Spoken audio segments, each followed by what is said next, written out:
Sorry I wasn't here yesterday, folks. I was off. I was off having a blast. I was off having a great time. I was off in Leavenworth, the wonderful town of Leavenworth over in Washington, nestled in the mountains.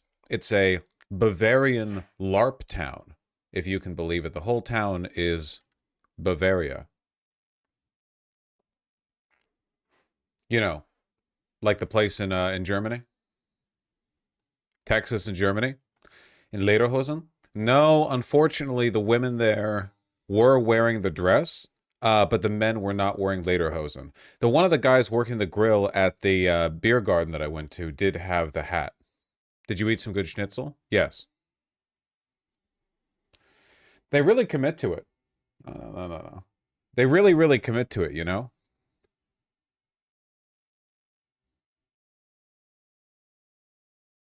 Sex is Bavaria. That's how you know it's authentic. Yeah, they're doing Oktoberfest, but was it walkable? It was very walkable, yes.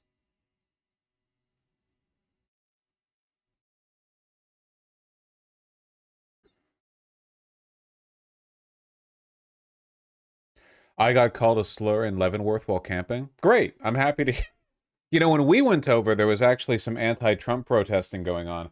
The actual character of the town felt liberal to me because it was a very high income area. Like, it's a very nice community, very small, but very nice community. There were a couple of people who were holding, like, immigrants make this country great, that kind of stuff. Signs on the road passing through. But I imagine a lot of the tourists that stay over there are probably pretty racist. A lot of lifted trucks, you know? Really, really, really beautiful over there. The two kinds of Germans? Yeah, yeah, yeah. You've got a misspelling liberal Judge Houseburned. I'm gonna keep it like that. It feels authentic. Hey, ain't that cute? All of the lettering in the town is done in that, like, in you know what I mean. It looks like this. It's done in like the fancy pants medieval Hansel and Gretel, the house in the forest. You know what I'm talking about. Ye olden, yeah. Hmm. It's cute. The locals, thank you. The locals were the racists, the tourists were the protesters. I disagree. I think it's the opposite. Nah, because I drove past some of the actual residential buildings in this place, all very high income. These places, this is like Colorado, okay? When you are in a tiny, isolated, high income mountain town, like a little village in America, these people are like hard Democrat, you know?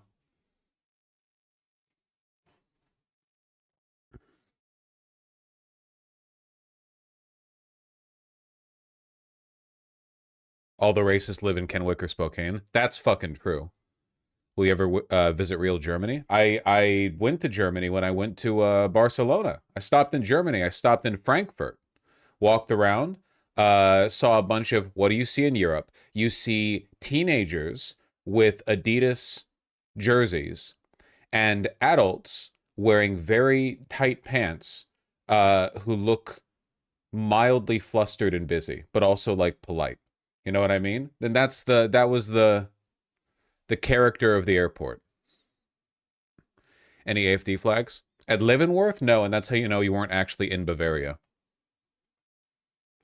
It's pronounced Spokane, FYI. Yeah, yeah, yeah. They don't deserve my respect. Even the hospital here was all Bavarianed up, you know? Super, super cute.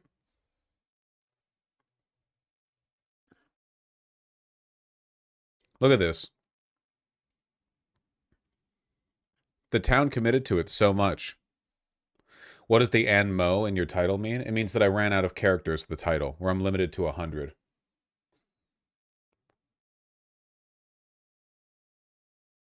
It's a cute. It's cute.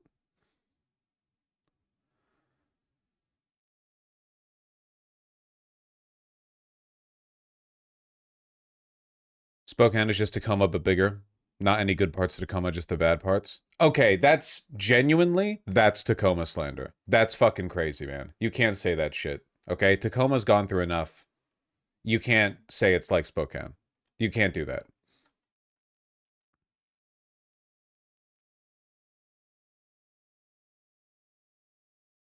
It already wept. As I said earlier today, VGGers learn that a reference isn't a joke. Challenge level impossible. You people ever make jokes? Do you remember what jokes are like? I have to work for my fucking paycheck. You know that?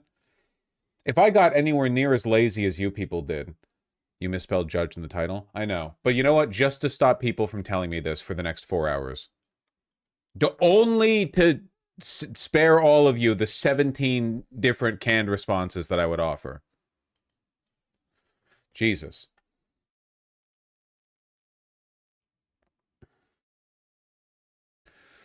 Spokane is changing so quickly. Their zoning's better than Seattle's is now. Yeah, well, let me know when their people are better than Seattle's, okay? When I walk around, you know, Seattle, what do I see? Homosexuals? You walk around Spokane, what do you see? Clanners, okay? We don't need to compare.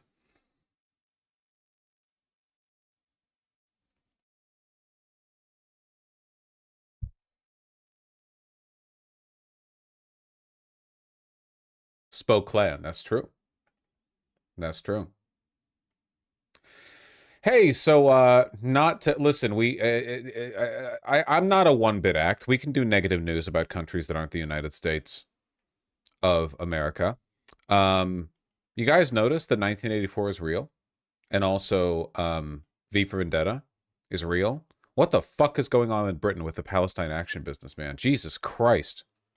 I've been holding a sign saying I do not support the prescription of Palestine Action.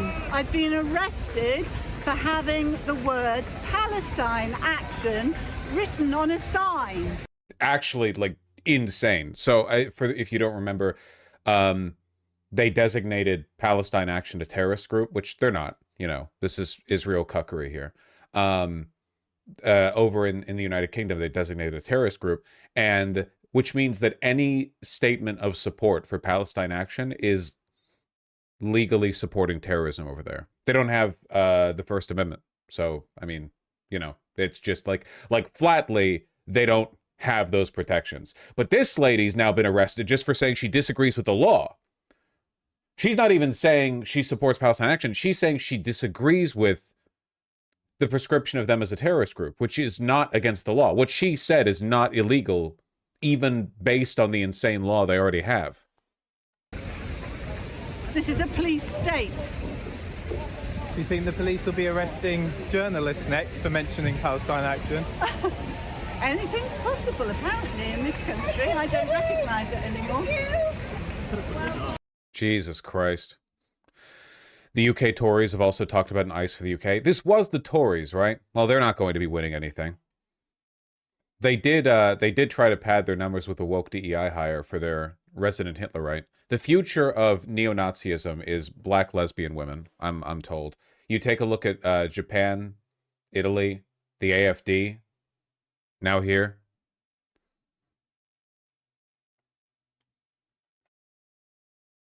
Yes, the removals force. That's right, the removals force. Where's the video of her saying... Okay, again, I need you guys to understand how crazy this is electorally. The Tories are already underwater. And their thought was like, how do we bolster our poll numbers? How do we rip people back from the Reform Party? What if we said we're going to do things just like ICE, the organization that is incredibly unpopular in America and is like 0% popularity here in the UK? Like, there is nobody in the UK who's thinking, you know what we could use? ICE. That's what we need. I've seen videos online, and that seems like oh boy, oh jolly good. That's what's going to fix our country up. Yes, sir. Yes, sir. That shit is not happening, man. Who are they? Who's on their consulting team? Jesus Christ.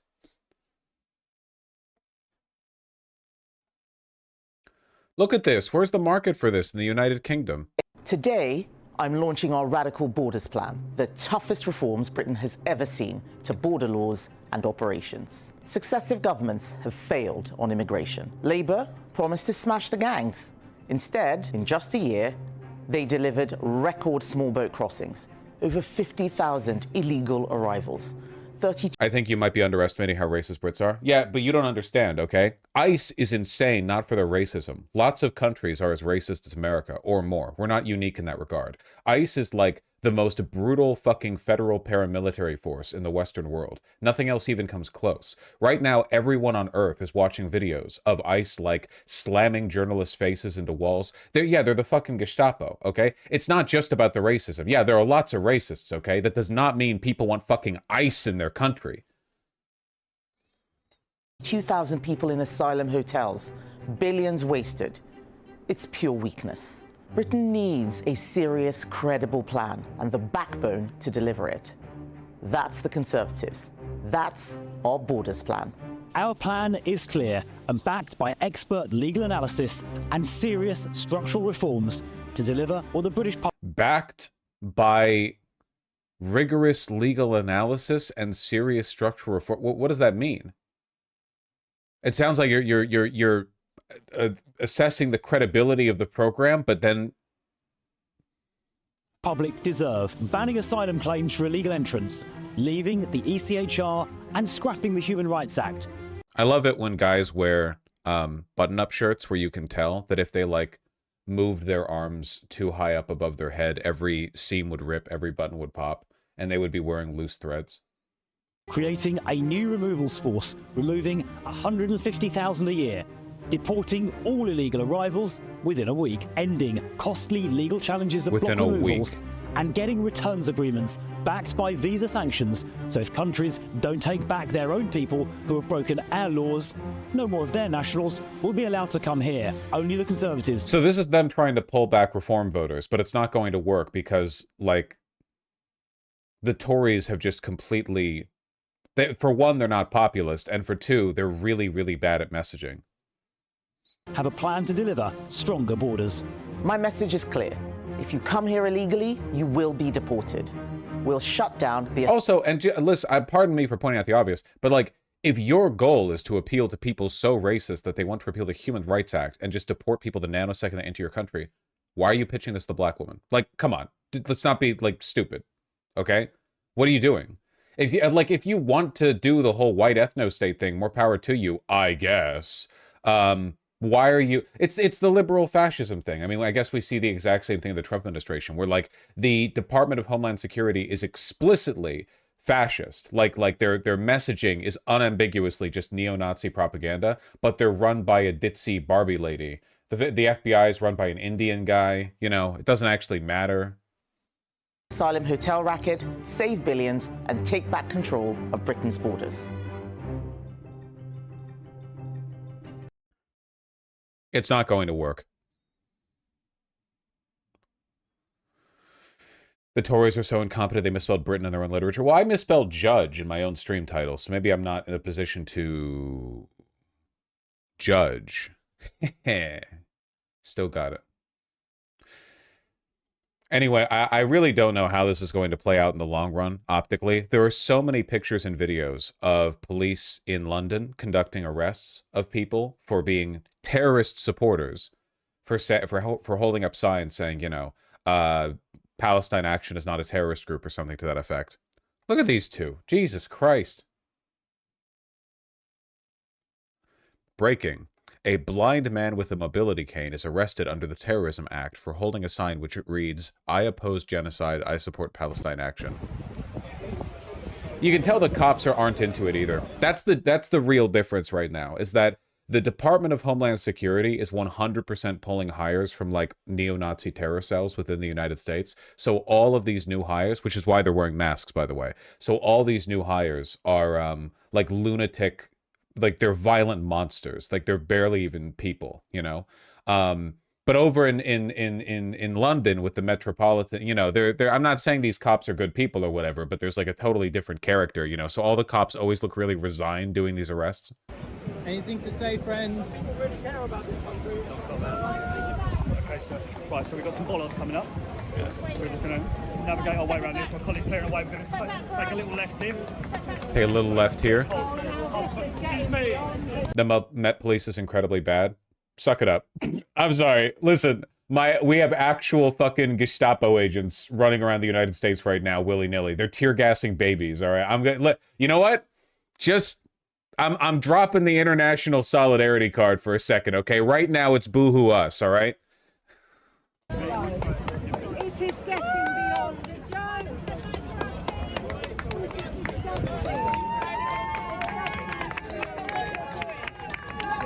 Probably pretty bad optics for the government, for the Labor Party, that all the people being arrested are like harmless old people, you know? Not exactly fighting with Antifa here. Police demand new powers after these arrests. What, the power to quit? Police to get new powers and crack down on repeat protests after hundreds. Oh, I read about this. Yeah. If people keep showing up and keep getting arrested, they want to double arrest you. They want to hit you with a super arrest.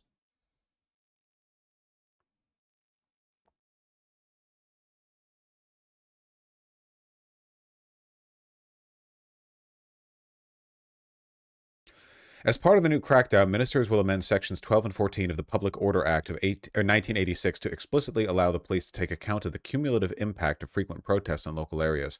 Yeah, it allows them to, let's see, this will include the power to ban protests outright. In response, Tory leader Kemi Badenoch said, "What took them so long?"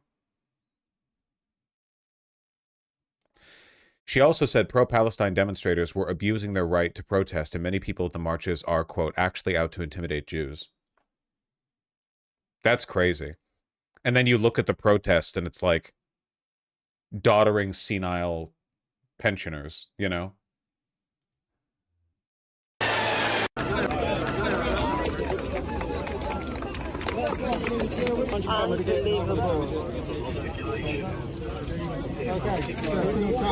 So does this mean our three biggest parties are all fascist? In the United Kingdom? Yes. Yeah, I think it has to be, yeah. The Labour Party is so complicit that they're functionally indistinguishable. The Reform Party is like legitimately fascist in the social and economic sense. And the Tories are trying to catch up to the Reform Party. Yeah, they're all just different. They're all just varying. Yeah. No, Lib Dems are bigger than the Tories. Okay, well, those three parties that I described, yes, the Greens and the Lib Dems are not fascist, to my knowledge. Maybe they'll get there.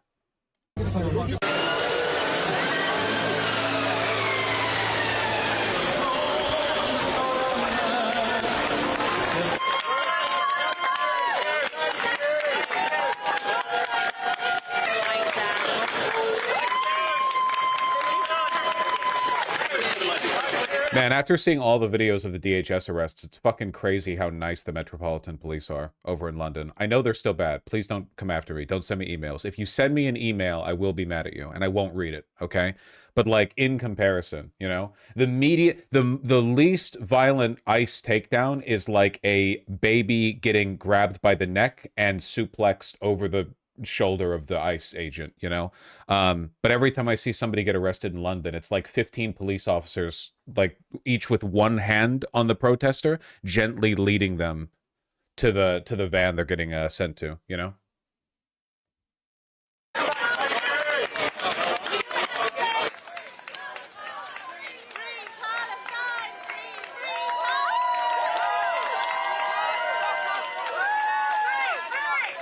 Ugh.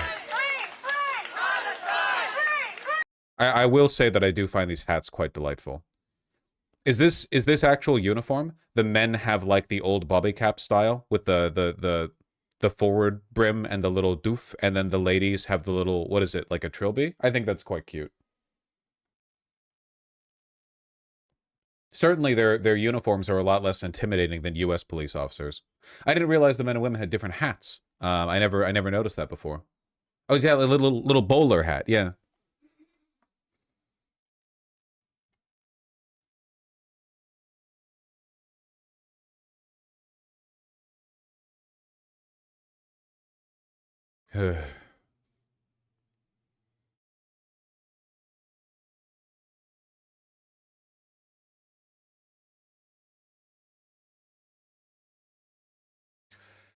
It's ironic they went full fascist like this over pro-Palestinian protesters. No, it fits perfectly. It fits like completely perfectly. The same way that Germany went full fascist over like nominally over the Jews, but the Jews weren't doing shit. They were just like spinning dreidel or whatever, you know? You don't go full fascist over an actual threat. That's when you're fucking like the actual threat requires an actual response. You don't go fascist because you need to. You go fascist because you want to. You have to be given an excuse, you know? You want to take advantage of a sitting opportunity. Unfortunate for the authoritarians in Britain, then, that Israel is universally unpopular with every single human being in Europe. Like, in America, we're still dancing on the point a little bit, but, like, it's that big Amsterdam protest today. Nobody fucking likes Israel. Nobody. They're the least popular national group in the world right now. I don't know if that music's copyright. Big old protest. $250,000, apparently, in Amsterdam. Put the joint down and went out there. That's nice of them.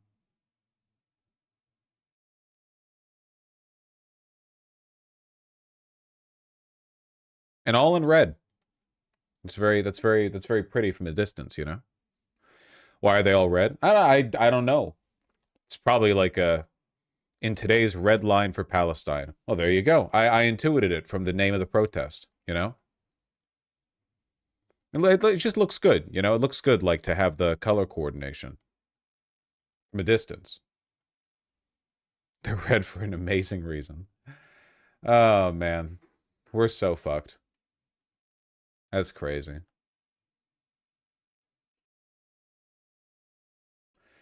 Now pronounce Stroopwafel correctly, isn't it? Stroopwafel? Or no, it's Stroopwafel, right? Because it's like Dutch is like German, but with English. So Stroopwafel, right?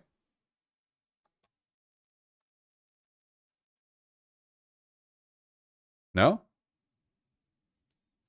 Stroopwafel. My partner keeps distracting me with cat pics. Stop that!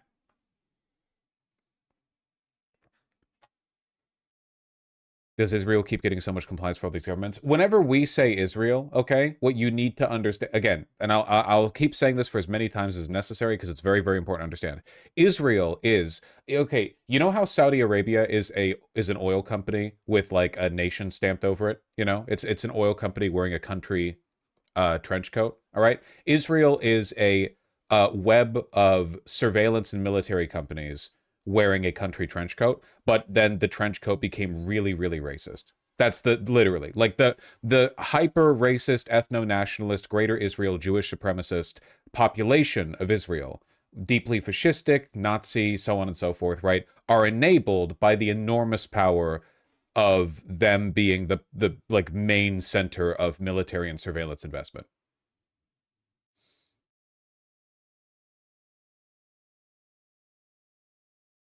It's not that anyone, including like people in American government, like Israel. It's just business. You know that bit from the third Pirates movie? It's just good business. I'm putting my slippers on, folks. I'm putting my slippers on because my feet are cold. You got to keep narrating when you're off camera because nobody who watches live streams, they don't have object permanence. If you walk off camera and you're not talking, people will assume that you've just left. Which isn't good. That's not good for business. Thought you died? That's what I'm talking about, man. Here. Let's wrap this up with some news. Then we're moving on. There's plenty of bad stuff happening elsewhere. Just keystone moment, huh? Reason why it's all old people here because they're pensioners and therefore they're not worried about not being able to get a job in the future. Like young people are concerned that if they get arrested, it'll fuck them up, like their economic prospects. But all the old people are like, well, I've got nothing going on anyway. Might as well go down to Trafalgar Square and sing. Wants to move back to England from the US, Massachusetts. Fuck, you want to leave like one of the best states. After seeing the protesters getting arrested, I'm not sure. At least, though, don't tackle people. At least they don't tackle people. What is your opinion? I think that the United Kingdom and America are in a suicide pact. I think that the United Kingdom is in a uniquely bad position. I think it's something to do with, like, a lack of national spirit and, like, a dying empire reminiscing about its past as, like, a final gasp of energy. I don't know. There are European countries that are in for some rough times, but have more of a future than the United Kingdom, in my opinion.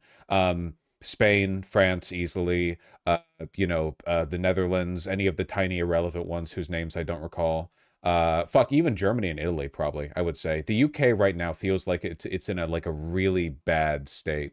But that might change, you know? Because Israel, like AI, is kind of like a bubble, right? As soon as things change enough in the United States such that we're no longer kind of demanding national or international compliance, and all these like surveillance and military companies kind of like divest, or they move their operations, or they like try to find a new rhetorical line, we could see a cascade basically, where there's like one big turning point, and then 1 or 2 years later, like everyone just acknowledges that they hate Israel, and there's no longer this weird suicide cult in Western civilization where every single leader is like falling on the sword to defend them.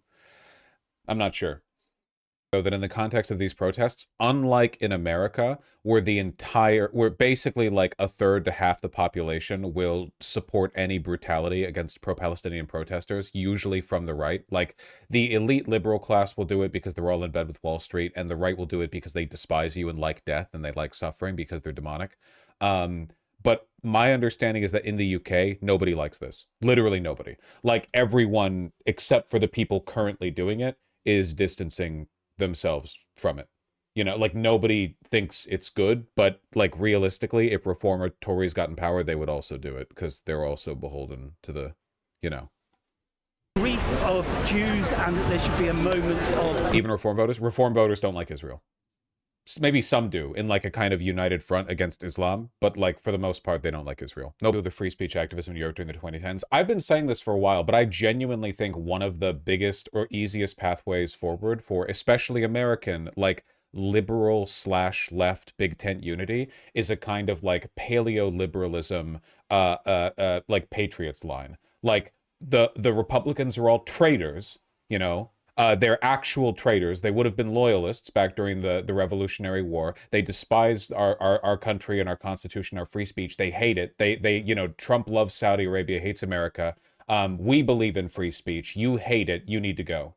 I like, obviously that's more of an American line. I mean, it's very much an American line. I don't think you would have been loyalists would run very well if you were like in the United Kingdom. That wouldn't make much sense. Like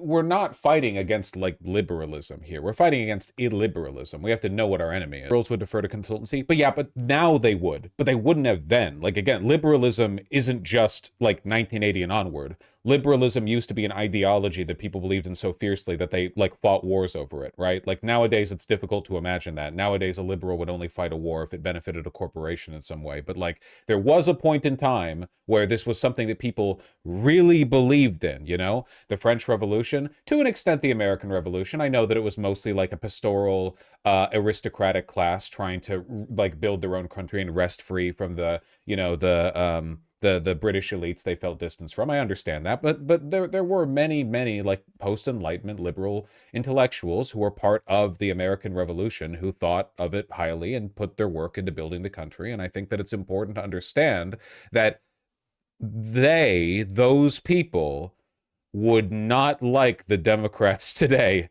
Just because we call them both liberals does not mean that they share much patriotism watching this, knowing that if police tried to mollycoddle American protesters this much, they would all have been suplexed into the ground by now. You know what I mean? Like there's a reason why they act like that here like that there, but they can't act like that over in America. We're way the fuck too belligerent. Up in France is like, it's like those guys who train the attack dogs where their whole body has to be like wrapped in cushions or something. Like, all right, get out there, Jean, get out there, Pierre. Go placate that mob. And it's like 50,000 18-year-olds in Paris with pitchforks getting ready to tear you limb from limb. That's good. That's how society should be. I think that's how it's meant to be, in my opinion.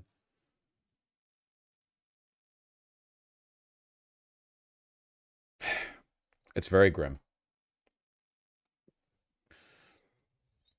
Actually, 1984, actually V for Vendetta. And that's the only dystopian literature that I know of. Sorry, guys. I actually don't know where The other one is where's the other one? What's the other one? Come on, it's the other one. Everyone knows it's the other one. The other one. Everyone always names that one alongside 1984. Not Fahrenheit. Brave New World. That's what I was thinking of. Fahrenheit 451 would have counted, but I was thinking of Brave New World. I was thinking of Brave New World. Okay. So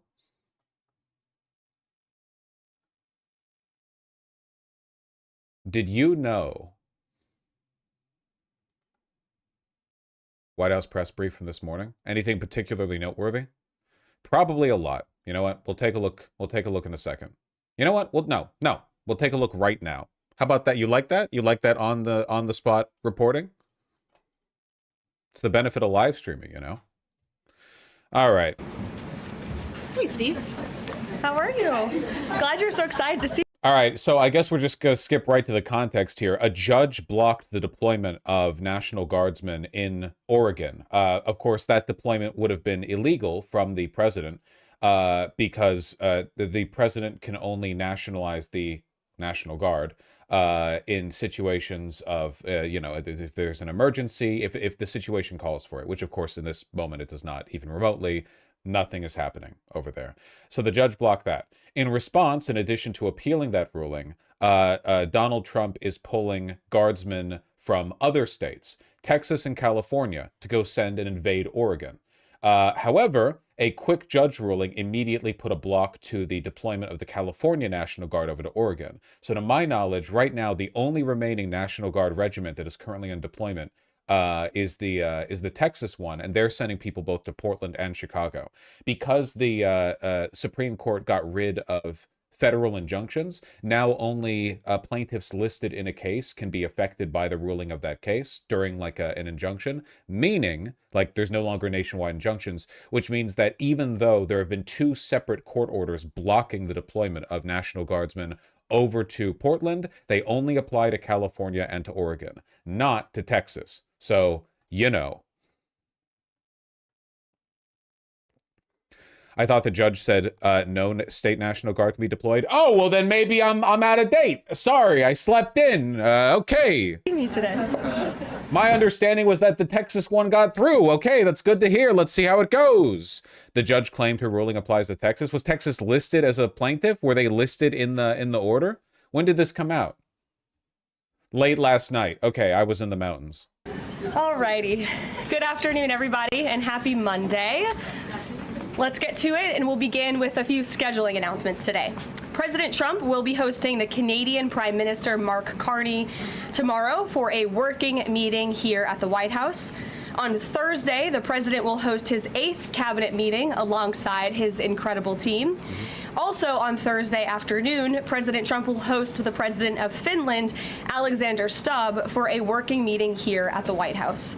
The president also wanted me to relay his congratulations to Japan for electing their next prime minister, a highly respected person who also happens to be the first female to hold far-right ethno-nationalist. We'll get to her. The position for our great ally. While President Trump continues to negotiate peace deals, meets with world leaders, and celebrates the... Masaigo, did you know that Levitt was about to talk about her and thus had that message prepped? Because that was ready way the fuck too quickly. Vosh, regarding the lady in Japan who just became prime minister, don't worry too much about her. They only put a woman in charge because the party is expected to bomb in the next election, so they needed a scapegoat, so they picked a woman. I would do the same thing. The only thing that I know about her is that she won, and then she went up behind a podium and she said, I'm tired of the work-life balance. I'm gonna work, which I'm sure is a message that resonates with the Japanese people. You know, that's what they're crying out for. 250th birthday of our United States Navy, as you saw he and the First Lady do just yesterday. Democrats, unfortunately, are continuing to play political games. And we are now in day 6 of the Democrat federal government shutdown.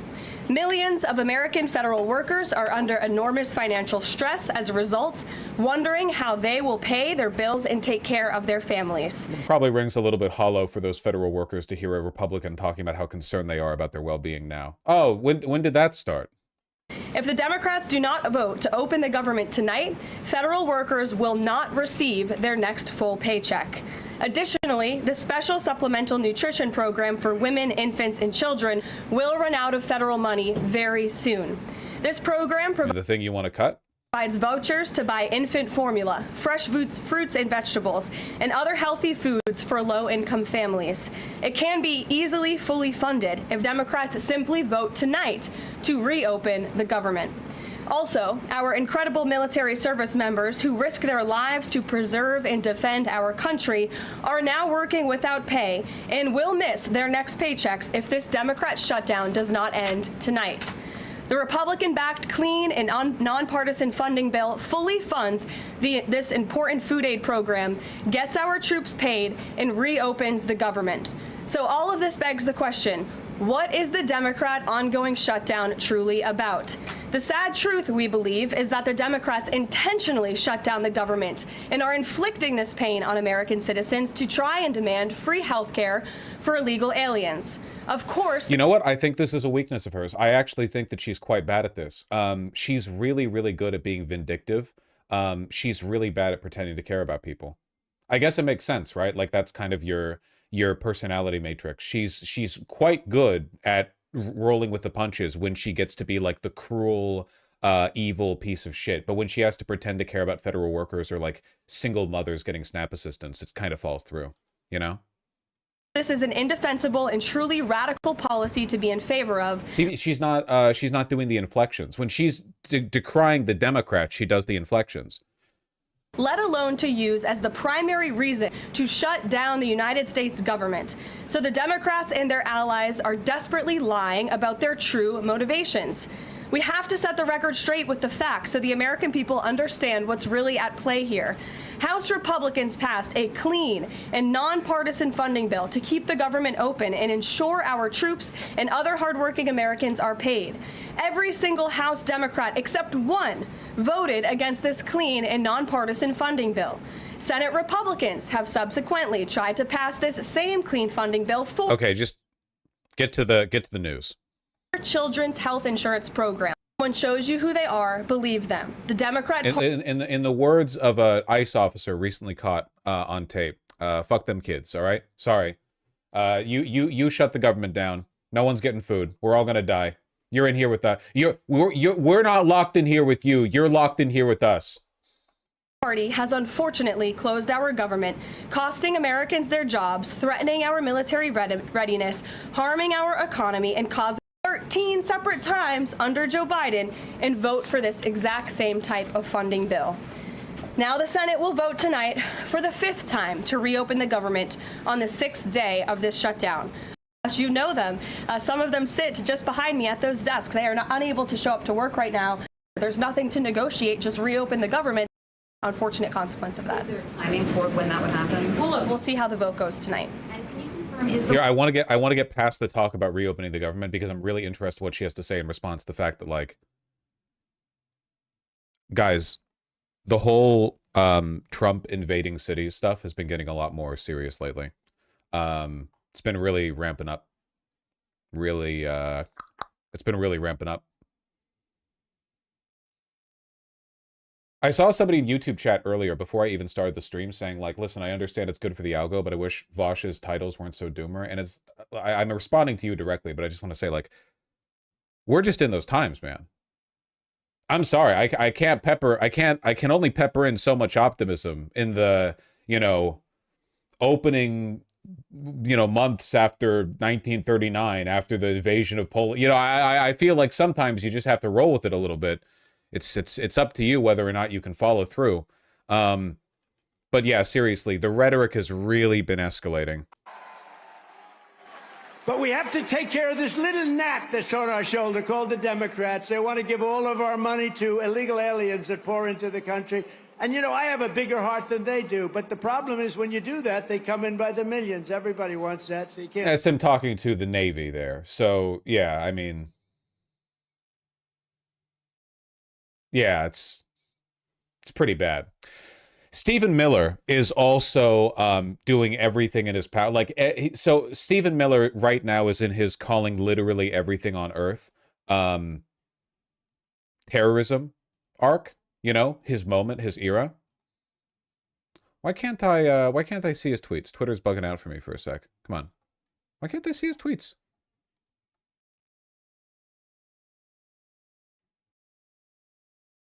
Censorship? Blocked? Censorship? Blocked? Twitter? Stephen Miller.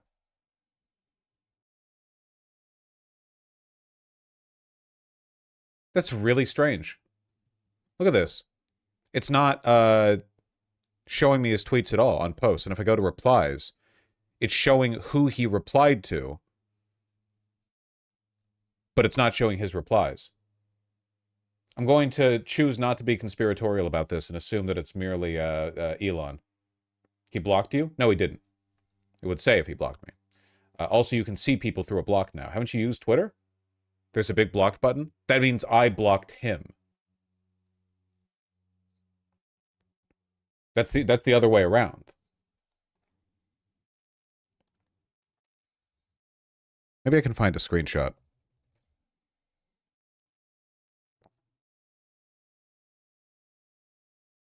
Here we go.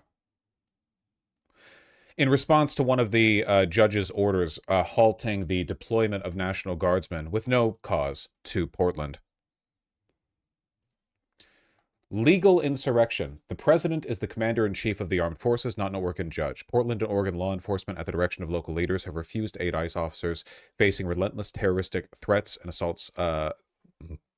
This is an organized terrorist attack on the federal government and its officers, and the deployment of troops is an absolute necessity to defend our personnel, our laws, our government, public order, and the republic itself.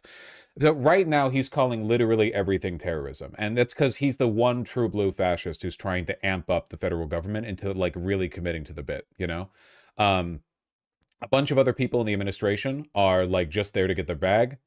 Stephen Miller, like, really, really, really wants to commit. Like, truly... absolutely 100% wants to commit. Yeah, I don't really know how this is going to pan out. We're going to talk about it later, about how a judge who ruled against Trump recently just had their house burned down and they had to jump out of a, you know, upper window to survive. But like that's the point of behavior like this, you know? You see ICE tear gas Chicago PD. I have seen ICE do a lot of stuff that seems to be like designed to piss off local police, which is probably not good for them in the long run. ICE only has so many members. There are like 1 million police officers in the U.S. More than 1 million, right? Aren't there like 1.5 to 2 million police officers in the U.S.? You really, really, really want the cooperation of local police if you're going to do any fascism. In Chicago? Yes, there are 1.5 million police officers in Chicago alone. Very well fortified city, you know? The White House floating a proposal to cap Obamacare subsidies by denying them to new enrollees. Released, and those talks are underway, and the president is very much on the ball and is being apprised of this situation. The president has given a Sunday evening deadline. Obviously, the negotiations. As I've said repeatedly, Caitlin, this conversation about layoffs would not be happening right now. Local officials in Portland have said that the first term in office. Second question, a federal judge over the weekend that the president had appointed to the bench in his first term in office basically argued that he could not deploy other states' National Guards to Portland, basically said that it was untethered, his argument, to what is actually happening on the ground. Which local officials in Portland have said that the National Guard is needed there?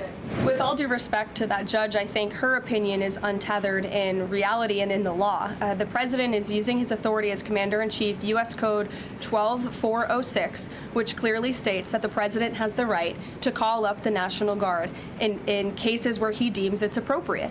And if you look at what has happened in Portland, Oregon, for more than 100 nights, I was talking to our law enforcement team about it this morning, for more than 100 days, night after night after night, the ICE facility has been really under siege by these anarchists outside. They have been disrespecting law enforcement. They've been inciting violence. We saw, again, a guillotine rolled out in front of this federal building. And so the president wants to ensure that our federal buildings and our assets are protected.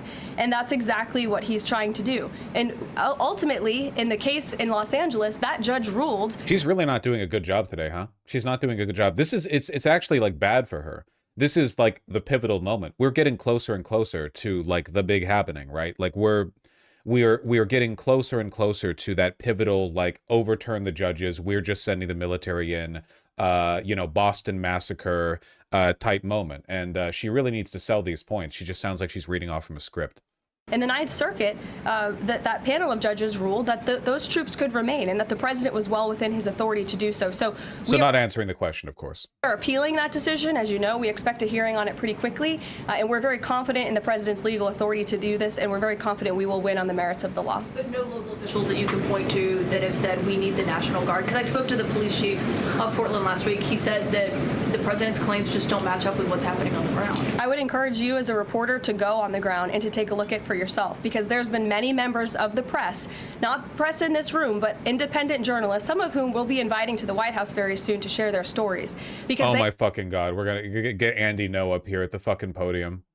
They have been in the middle of these riots, and they have witnessed the anarchy that is taking place night after night. It's on video. You should play it on your show. You have a great opportunity on prime time on CNN to show your audience. Yeah, but Can you imagine if the Democrats were able to demonstrate this level of the synchronicity with their content creators? Man, that'd be crazy. They're just gonna play uninterrupted like a 20-minute Cash Jordan video up there from the podium. Probably talking to partisan Democrat officials who are opposed to everything this president does. You should also ask the people who live in Portland. We've actually heard from many members of the community who have said that this is complete civil disobedience. It's a mess. It's been loud. It's been troubling for neighbors in the community who are just trying to live peacefully. And these people are not there to peacefully protest. They are there. This is really weak. This is super, super weak. Stephen Miller is doing this correctly. If your goal is to make the country worse, and to kill people and so on, like, Stephen Miller is doing this correctly. This, like, oh yeah, we need to send the National Guard in to respond to a fucking public order disturbance. Come on. Like, yeah, this doesn't even sell with their own audience. It doesn't even sound like, it doesn't even work in that context, you know? You need to lie and say that everyone there is a terrorist. Presumably, she doesn't want to do that here because she could be questioned by journalists, whereas Stephen Miller can say whatever he wants on Twitter. To cause mayhem and havoc. Yeah, Caroline. Stephen, go ahead. Thank you, Caroline. Two questions. First, do you have a reaction to reports that thousands of Cuban troops are deployed alongside Russia fighting in Ukraine? And on a very different matter, the president last week floated in an interview. Cuban? Are there Cuban troops being deployed alongside Russia? What? Wait, hold on. Cuban troops, Russia, Ukraine? This is news to me.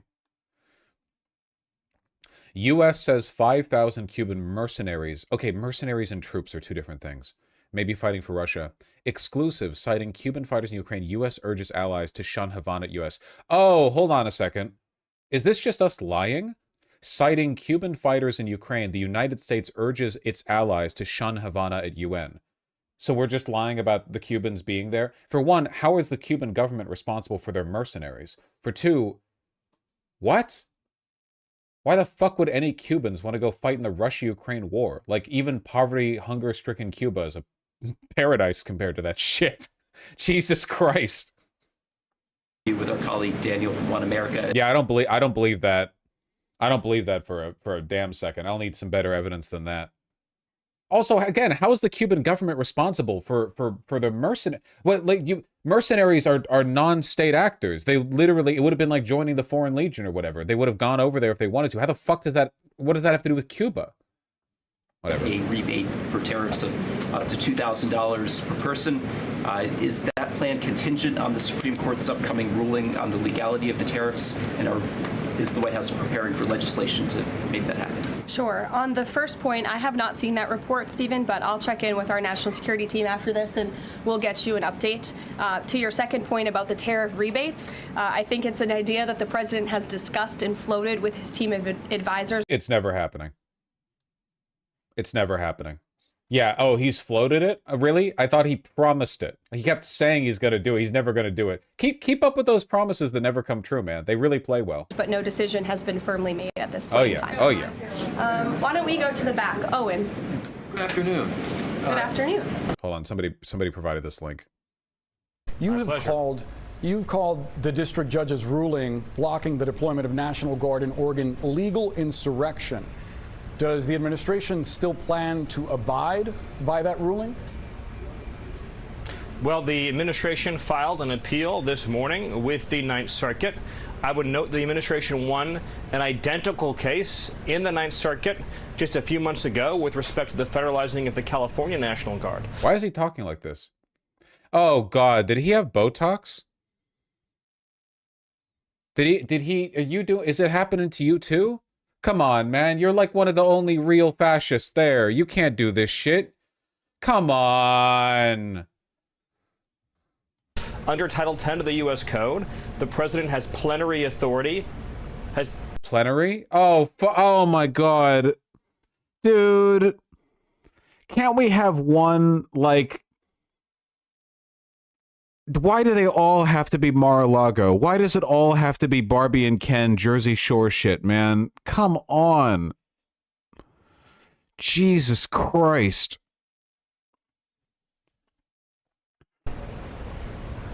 Stephen? What? Stephen? Hey, Stephen, can you hear me? It seemed, Stephen, I apologize. It seems like we're having a technical issue. We'll try to fix that and get back to you after a quick break. Stay with CNN. I really think it's amphetamines, not Botox. You think he's following his leader? Wait, do you think that he realized that he's high out of his gourd and then he just pretended that there was a connection issue so he wouldn't have to answer any more questions? Like he's just, if that was his play, honestly, mad respect. He played that off pretty well. That looks like a disconnect. He did a pretty good job with that one. The president has plenary... That's why he's so dangerous. ...authority has... Yeah, because it's right after he does a really like bad stutter, or he misspeaks in a way that isn't normal, you know? Under Title 10 of the U.S. Code, the president has plenary authority. Stephen? Yeah, that's not a disconnect. He fully was just like, fuck it, I'm gonna pretend I'm not here. Stephen? Hey, Stephen, can you hear me? It seemed, Stephen, I apologize. It seems like we're having a technical issue. We'll if there was an actual disconnect, he would have kept talking. Try to fix that and get back to you after a quick break. Stay with CNN. Okay, that's really fucking funny. That's super fucking, oh my God, that's really, really, really funny. Fuck, I think it is a drug. I think it is. I think there might also be Botox. I don't fucking know, but I think that's a drug influence, you know? Jesus Christ, this low-key gives me hope. Always remember, like, as evil as they may be, their lives are also a fucking mess, okay? Just... A few days ago, President Trump demanded Jay Jones of Virginia get out of the race for condoning political violence in a text message against a Republican politician a few years ago. He hasn't left the race. He hasn't dropped out. What's the president's reaction? Well, as you know, I'm not at liberty to discuss political races from the podium. I think the president himself made his position very clear, and I think anyone could agree the messages that were sent by this Democrat nominee for Attorney General. Plenary authority means absolute power. Do you think that's what he was saying? Plenary authority, not plenty of authority? I guess that could be true. It didn't even occur to me because I had to Google plenary authority to make sure that meant what I thought you thought it meant. And it does. So it wasn't even a misspeak? He just trailed off for no reason?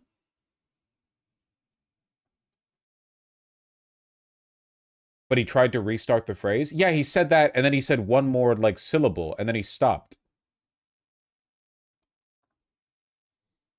Vasha was pretty obviously plenary. Lexi Glorp, I've seen the IQ level you typically post at. Do not pretend you knew what plenary was before it just came up. Don't you can't do that. With a right click, I can see your post log, okay? I can estimate your lexicon. Don't. In Virginia are really shocking, alarming, and completely unacceptable.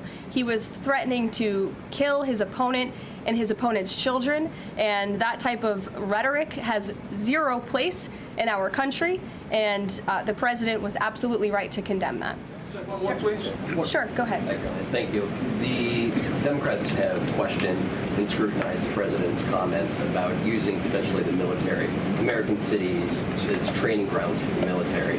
And when you look at Portland, Chicago, local and state officials say that their local law enforcement is able to handle the situations, these protests on the ground. The president says that Portland is burning, using that as justification for the National Guard in Portland. But when you look here in Washington, D.C., the president just last week said it is now a completely safe city, and there are still National Guard members on the streets that are not involved in ICE activities. Can you provide the justification for the White House here in Washington, D.C., why the National Guard members continue to be out on the streets? Because Washington, D.C. has invited the National Guard here. Why? Because the mayor is doing the right thing, unlike mayors in other cities like Portland, as Caitlin and others have pointed out, who refuse to see that there are positive results from when local law enforcement works with federal law enforcement to do the right thing. National Guardsmen aren't federal law enforcement. They're not law enforcement. On behalf of their citizens. And Washington, D.C. is no doubt a safer city right now, today, than it was a few months ago when President Trump started this initiative to make D.C. safe again. Worth noting, of course, that D.C. did not, in fact, invite the National Guard. The D.C. mayor just has uniquely little power in managing their own affairs because they're directly controlled by the federal government. And the National Guard is still here because the president and the mayor agree that it's a good thing for the city. Just like you're seeing in Memphis, for instance. We'll have National Guard deployed to Memphis. We have federal agents who are on the ground working with state and local law enforcement. The state police in Tennessee are part of this effort. The local metropolitan police in Memphis are part of this. The National Guard isn't allowed to detain or arrest people, so what are they there for? They're the world's best trained litter picker-uppers, which apparently they've been doing quite well in D.C. It's a dirty city, so they had a lot of work to do, but, you know, it seems like they were cut out for the job. This effort, state and local law enforcement and federal law enforcement should be working together, and it's a shame that we see in some cities across the country that their mayors are just simply refusing to cooperate because they don't. She's saying we don't need justification, basically. No, yeah, she's fucking up her rhetoric here, because the argument she should be making is like, essentially, we can do whatever we want, and we need to because the country is under attack by radical leftists. But what she's instead saying is like, actually, you know, it's basically fine when National Guardsmen, federal law enforcement, and local law enforcement work together. You know, it's good. It's just fine. You know, it's just good for the country. There's like an imbalance here. The only way that you can justify the crackdown on democracy that they're doing is by invoking like the fascist appeal to emergency. It needs to be an emergency. All right. Hitler did not justify the 10,000 rights he took away from Germans, even non-Jewish Germans, you know, by saying like, oh, well, you know, it's like better this way. It's like, you know, it's nice. It works out this way, you know. You always have to be doing it in response. It's like an immediate threat that you're trying to address. I don't know why she's short selling this so much. Maybe the ghost of Hitler just oscillates between her and Stephen Miller, and right now it's more in Miller, so she's kind of like disempowered a little bit. Like Donald Trump. And that's what this boils down to. And I don't think any American would disagree that Chicago needs more law enforcement reinforcements, that they need more resources. Look at this headline from over the weekend. At least 30 people shot during the weekend in Democrat-run Chicago. 5 of them were killed in one weekend. This is completely unacceptable, and the president wants to make American cities safer, and he's willing to work with anyone to do it. If the courts allow you to ultimately send in the National Guard into Chicago and Portland, do Democrats not have reason to be concerned that there are long-term plans by this administration to keep U.S. military or the National Guard in American cities, like what we're seeing here in Washington? Why should they be concerned about the federal government offering help to make their cities a safer place? Again, it's incongruous. It doesn't work. Why are you mad at that? You wouldn't hurt a fascist administration with glasses, would you? What is this? She's so bad at this. She's not normally this bad. She's not normally this bad at this, you know? There's none of that sense of emergency. Trump has been hitting those points better lately. They should be concerned about this. They should be concerned about the fact that people in their cities right now are being gunned down every single night. And the president, all he's trying to do is fix it.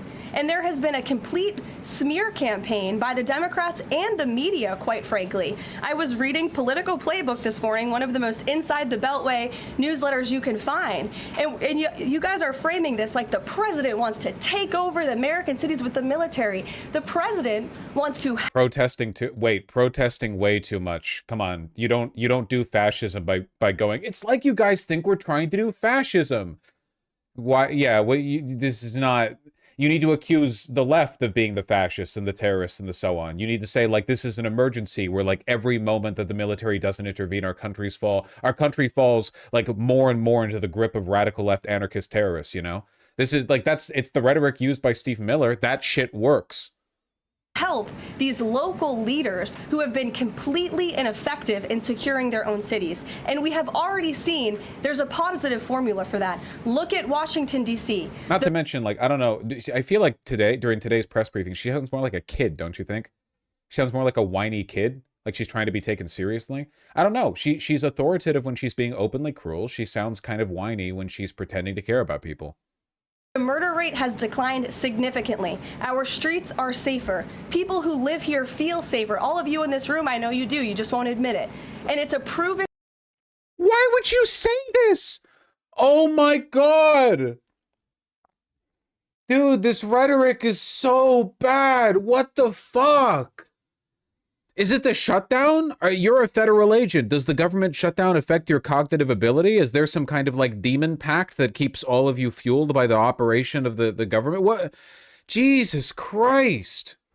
I know you all like our fascism. You just won't admit it. I know you like it. You just won't say you like it. System that works, and the president wants to make America's cities safe again. And I don't think there's anything wrong with that. Michael. Thank you, Caroline. Two questions, if I may. Because the mayor wants them. Michael. These talks in Egypt. If Hamas does agree... Also, saying the only reason you have National Guardsmen deployed in D.C. is because the mayor, the Democrat mayor, wants them. Again, weak. Really? No emergency? You're not keeping them there to respond to some kind of urgent threat? You're literally saying, well, it's at the behest of the Democratic mayor? Okay, some emergency. To relinquish power and give it up, cede power to this transitional technocratic government. If that does happen, would the Trump administration then recognize a Palestinian state? Look, I don't want to get ahead of the technical talks right now, Michael. They're extremely sensitive. They're taking place, again, as we speak, and there's a lot of... there's many things to discuss, of course. This is, hopefully, we expect and we hope, going to be one of the greatest peace deals this world has ever seen. And the Trump administration... Then Trump will have ended 9 wars. What are we up to? Is it 8 now? I don't know. No one can keep track. Is working diligently and working very hard to get there. And as I said, Friday, all terms agreed. We have the Arab countries who are working with us. Of course, Israel has been incredible in cooperating with the president's plan and agreeing to it. And we're very hopeful, and we expect that to continue. You tweeted about this over the weekend. Thank you. I was going to you in the blue shirt and tie. Oh, thank you, yes, Caroline. You're welcome. The Daily Mail.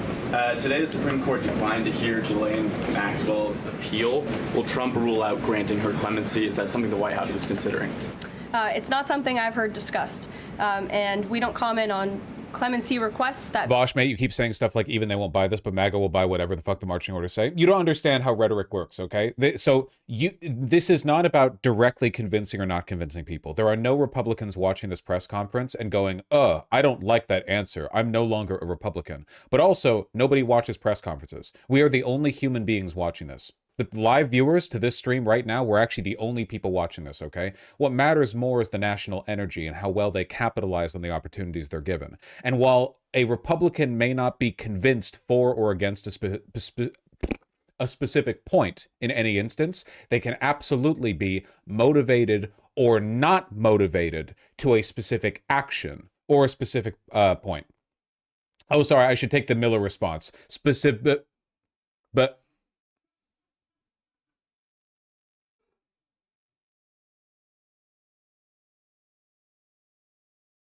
does that work? Should I do that like every time I misspeak? Do you think that end stream? Yeah, stream's good. We did 2 segments. Listen, It's not about people being convinced of a point, okay? For one, if you're a Republican, you are a fucking idiot. You are genuinely like beneath consideration in terms of political rhetoric. Like if something works on you, it's the same way. It's like the way you'd teach something to a kid, right? Like you don't teach a lesson to a kid by logically presenting an argument to them because they can't follow that shit. You have to present it in a way that seems convincing. But sometimes you're on moon logic doing this shit, you know? It's not, you're not trying to like win them over with rhetoric. However, you can motivate them to do or not do something. It's about the energy levels they're keeping up, right?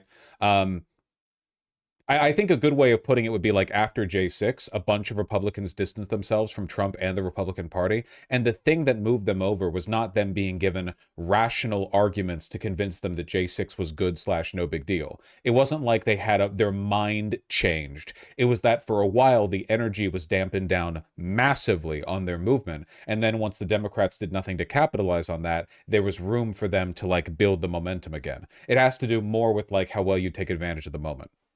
So right now, Carolyn Levitt is demonstrating, like in my opinion, this is like a really bad way to respond to the situation at hand. I think she's doing a bad job being convincing. Republicans are not buying Republican rhetoric at the moment. Only 23% of Republicans bought GOP rhetoric in the shutdown. Really? That's surprising. Which do you think is the more important goal for congressional Democrats in government shutdown negotiations? Preserve affordable care tax credits, restore funding for Medicaid, to expand Medicaid benefits to immigrants.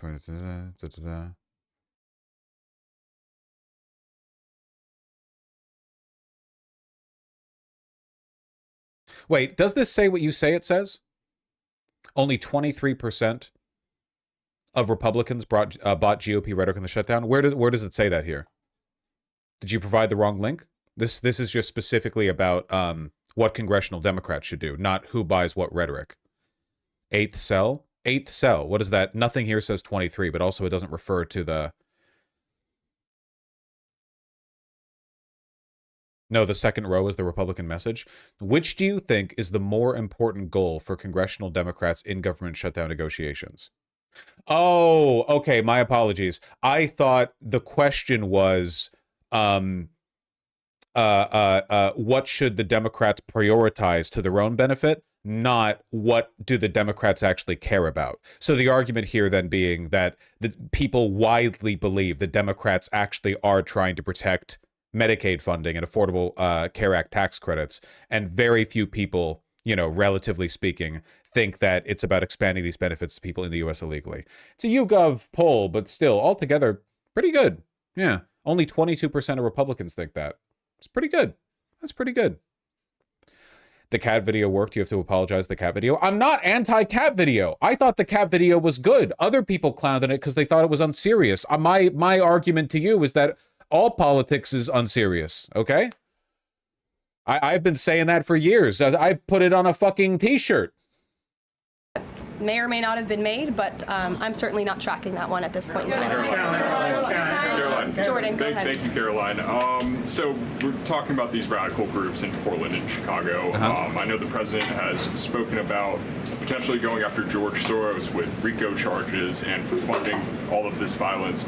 Has there been any update on that? And also, is the administration looking into the other nonprofits, maybe taking away their 501c3 status for funding this violence? And one more question. Sure. Can I get an ID on this guy? Like what Hitler fake right-wing news channel this guy works for? Is it like Newsmax, OAN, or is this guy here from like the Daily Stormer?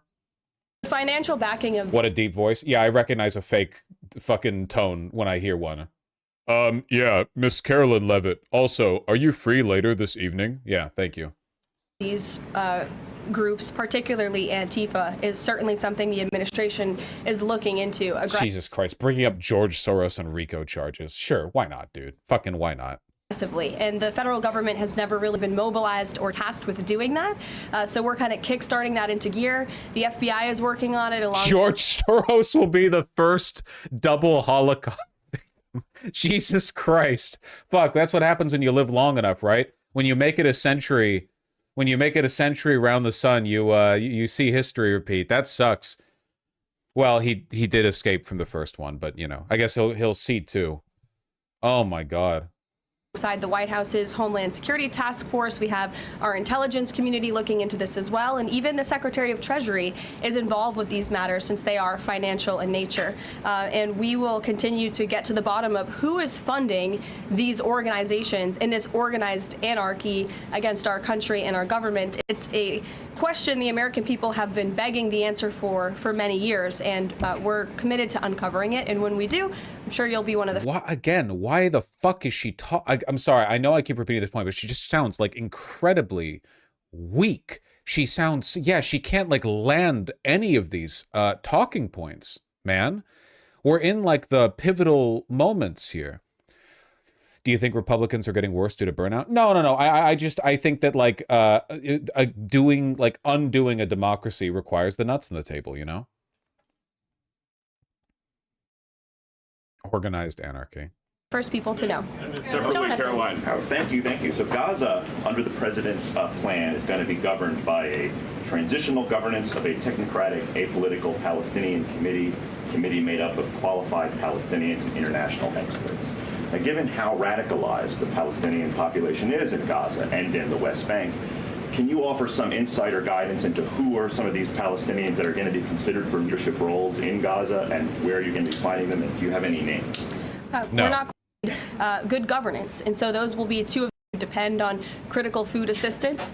We hate to see this, and in fact, the Office of Management change course tonight. I believe the vote's taking place at 6:30, and we urge Democrats... This is a really short and really weak press conference. Keep in mind, this is after like maybe the biggest legal challenge yet to Donald Trump's invasion of Democrat cities with the National Guard. The fact that she didn't go on like this tirade against the judges is crazy to me.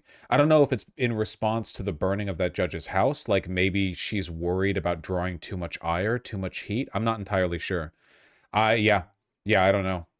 It just shows how inconsistent their messaging is internally at the highest level. Yeah, but like I feel like for the most part, Stephen Miller's been running the ball game. He's literally like the border domestic security czar, Homeland Security czar, right? Like he's the president's advisor. He's he's been extremely active on social media. He's been doing the interviews. His rhetoric's been getting more and more openly like Nazi. I'm surprised to see her fall behind. Like she is literally the mouthpiece for the administration. She is the #1 person who needs to be nailing these points. Thank God, you know? Is Miller the only one willing to put nuts on the table? I don't know. And also, he might still back off. So far, he hasn't faced any real pushback. Because he's not officially the one doing anything. He's just the guy who's talking. He hasn't really faced any like direct legal challenge to any specific behavior. Remember? Like, he's a tweeter. Yeah, he does interviews. He hasn't directly done anything. So it's possible that, once he faces more direct challenge, it's, things could fall apart for him. He does look like a sniveling pussy. So we'll have to see.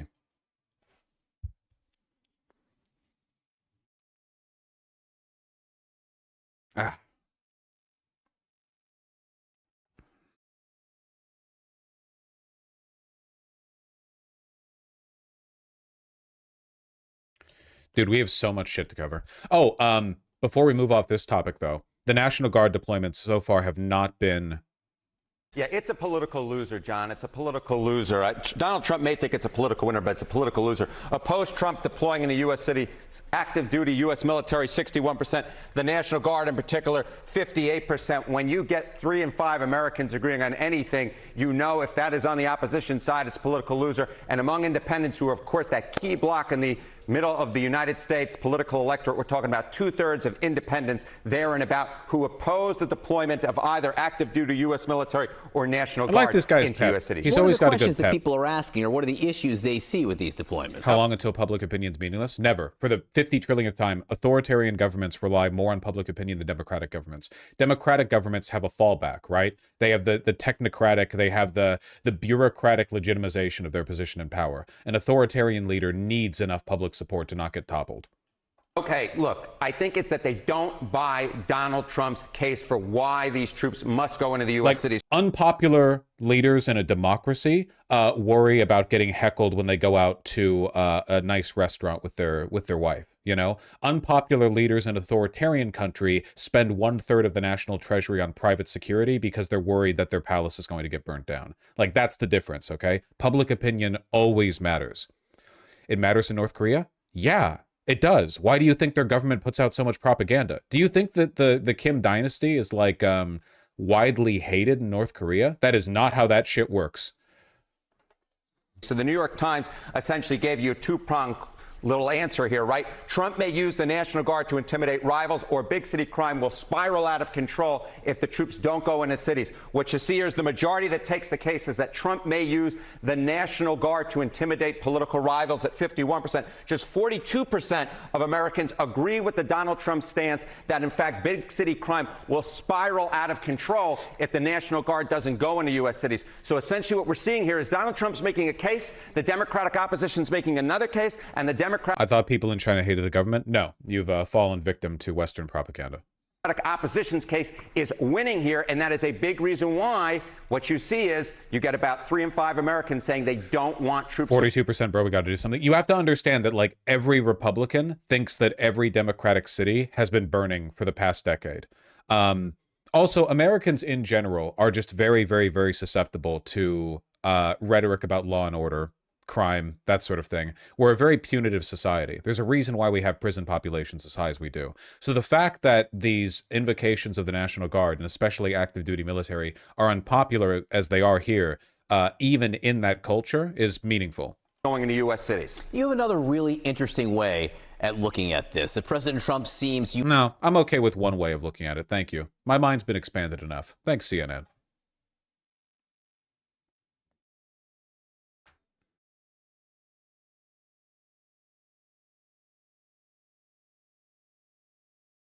All right. We have so much to cover, we can't stop for a moment. Everyone, don't slow your roll. Accelerate your roll, please.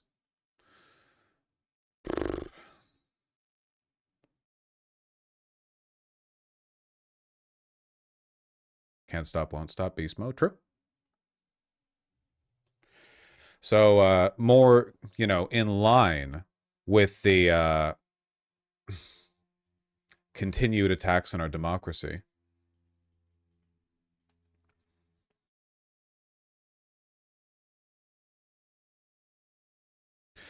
A judge who recently ruled against Donald Trump, their house was set on fire. It's unambiguously arson.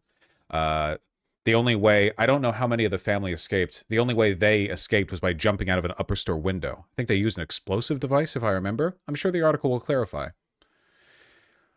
Stephen Miller was called out for MAGA's violent rhetoric after a fire tore through a South Carolina judge's home. Diana Goodstein, who ruled against the Trump administration in a high-profile voter registration case, had been walking her dogs on a beach when her 1.1 million Edisto Beach house went up in flames around midday on Saturday.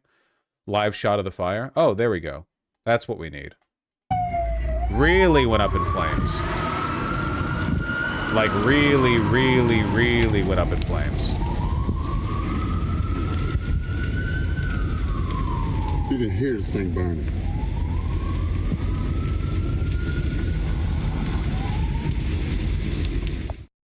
Let me guess, it was a right-winger? We can probably assume that fairly. We don't know. We haven't caught the perpetrator. But, you know. 3 people were hospitalized after the blaze, which is being investigated by authorities. Her husband, Arnold Goodstein, was forced to jump from the first floor to escape the blaze. He's understood to have suffered multiple broken bones.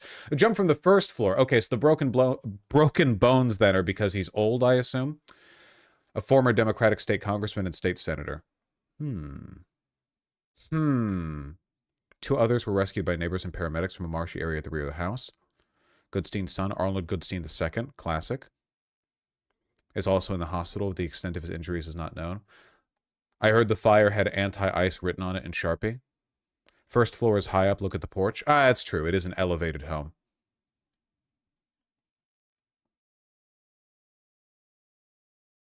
Stephen Miller and MAGA World have been doxing and threatening judges who rule against Trump, including Judge Goodstein.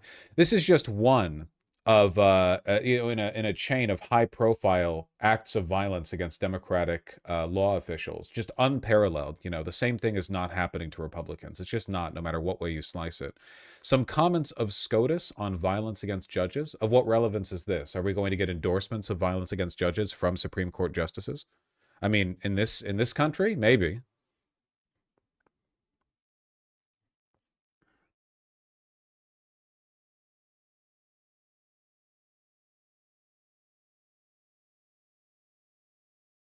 Chief Justice John Roberts has repeatedly addressed threats and violence. Fuck you, Roberts.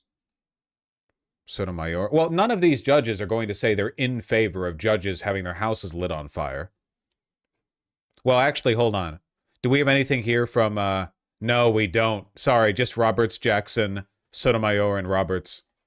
No Thomas. We don't get the classic Thomas comment of like, she had it coming.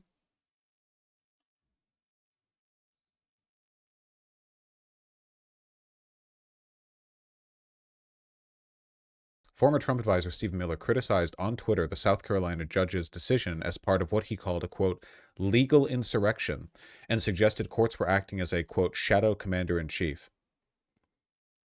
After critics warned his language could fuel hostility, Miller fired back at another post writing, quote, you are vile, deeply warped and vile. While the Trump administration has launched the first ever government-wide effort to combat and prosecute illegal doxing, sinister threats, and political violence, you continue to push despicable lies, demented smears, malicious defamation, and foment unrest. Despicable.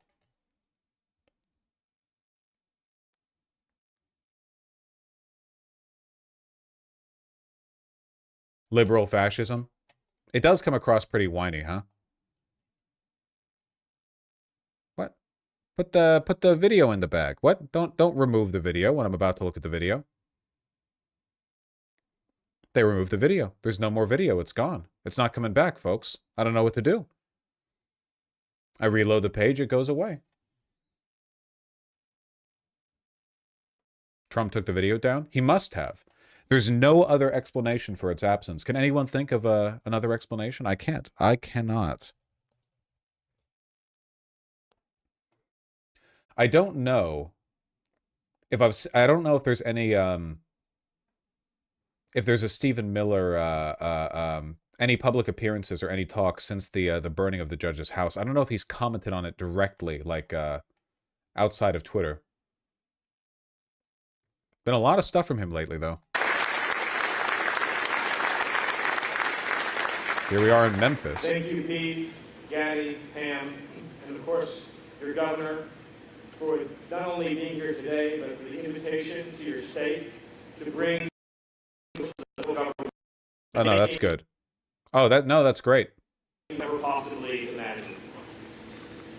To the Memphis Police Department, the officers that I see sitting in front of me, we are about to provide you with a level of support you cannot even imagine.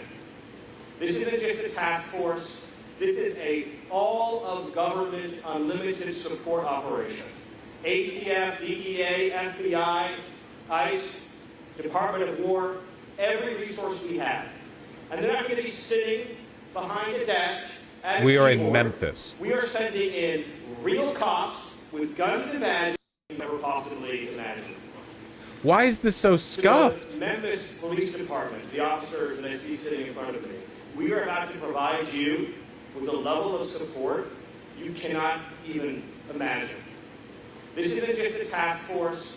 This is a all-of-government unlimited support operation. ATF, Oh, he literally just made a comment?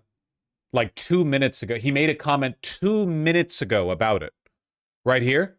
You called a legal ruling legal insurrection. What is with this video? Take action against Joe? Is this guy a fucking SCP? Why are all the videos of him like this?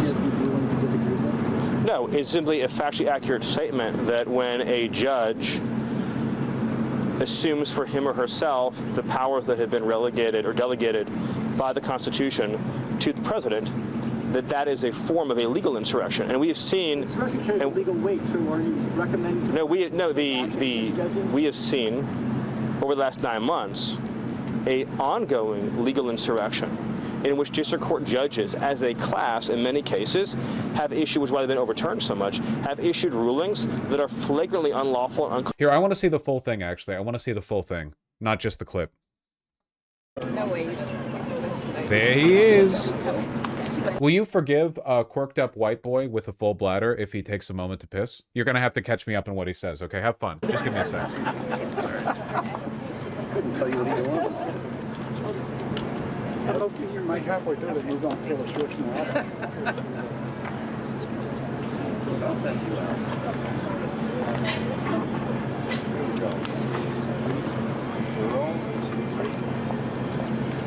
We got a good show today. Hey, Steven. Hey. Mr. Miller, you just said on CNN that you're abiding by the judge's ruling, but there's a number of federal options. What options are you considering for deploying federal resources? Well, if I told you right now, they would just start pre-drafting their next motion for a TRO. So I would just say that the president has a very broad range and set of authorities when it comes to deploying federal assets. And again, as you know, we went through this in California with Newsom. He made a total fool of himself, pretending he had authority to defy lawful presidential command of the National Guard. We won in the very liberal Ninth Circuit, and a portion of the California You missed it. He did a cool flip. Fuck. National Guard has remained federalized to this day. What other cities is the administration considering? What other cities is the administration considering sending National Guard troops? Right. So, no, but there's different events happening in different cities. So here in Washington, D.C., right, working collaboratively and cooperatively with the mayor, There's a reason this guy sticks to Twitter. we have a large-scale public safety surge. And as part of that public safety surge, we have obviously all your federal components. I think it's 22 agencies in all, and you have your your city resources. Then, of course, the National Guard. In Memphis, very much will be modeled off of D.C., where we have, or is being modeled off of D.C. We have the full interagency, IRS, ATF, DEA, FBI, and HSI. And then you have in that case, you also have the state resources too, the state troopers, state investigatory agencies, then the National Guard. So that's one model. Then in the case of Portland, you have an acute crisis with threats to life and property at the Portland ICE facility. And so that is a reactive deployment. There is a acute ongoing threat to lives and property. And so National Guard was dispatched to protect ICE officers and their property in the conduct of their duties at a federal building. The president has also said that in the... We're going to talk about this more in the near future, but my understanding is that in multiple locations, the ICE agents are agitating local police, and they are not getting along particularly well. Like, police are still responding, but there are instances of, like, the police getting criticized for not responding to accused threats, and also apparently there have been, like, prank calls in Chicago where ICE tries to get the police to assist them by, like, accusing protesters of committing crimes that they're not committing. So the police show up and the ICE are trying to, like, egg them on to do the arrests. And the police keep getting gassed by ICE. Immediate future, in Chicago, there's a need for the same. Obviously, you saw, for example, there was 2 vehicle ramming attacks against ICE officers in Chicago. The president has indicated in the future there might be additional resources brought to Chicago.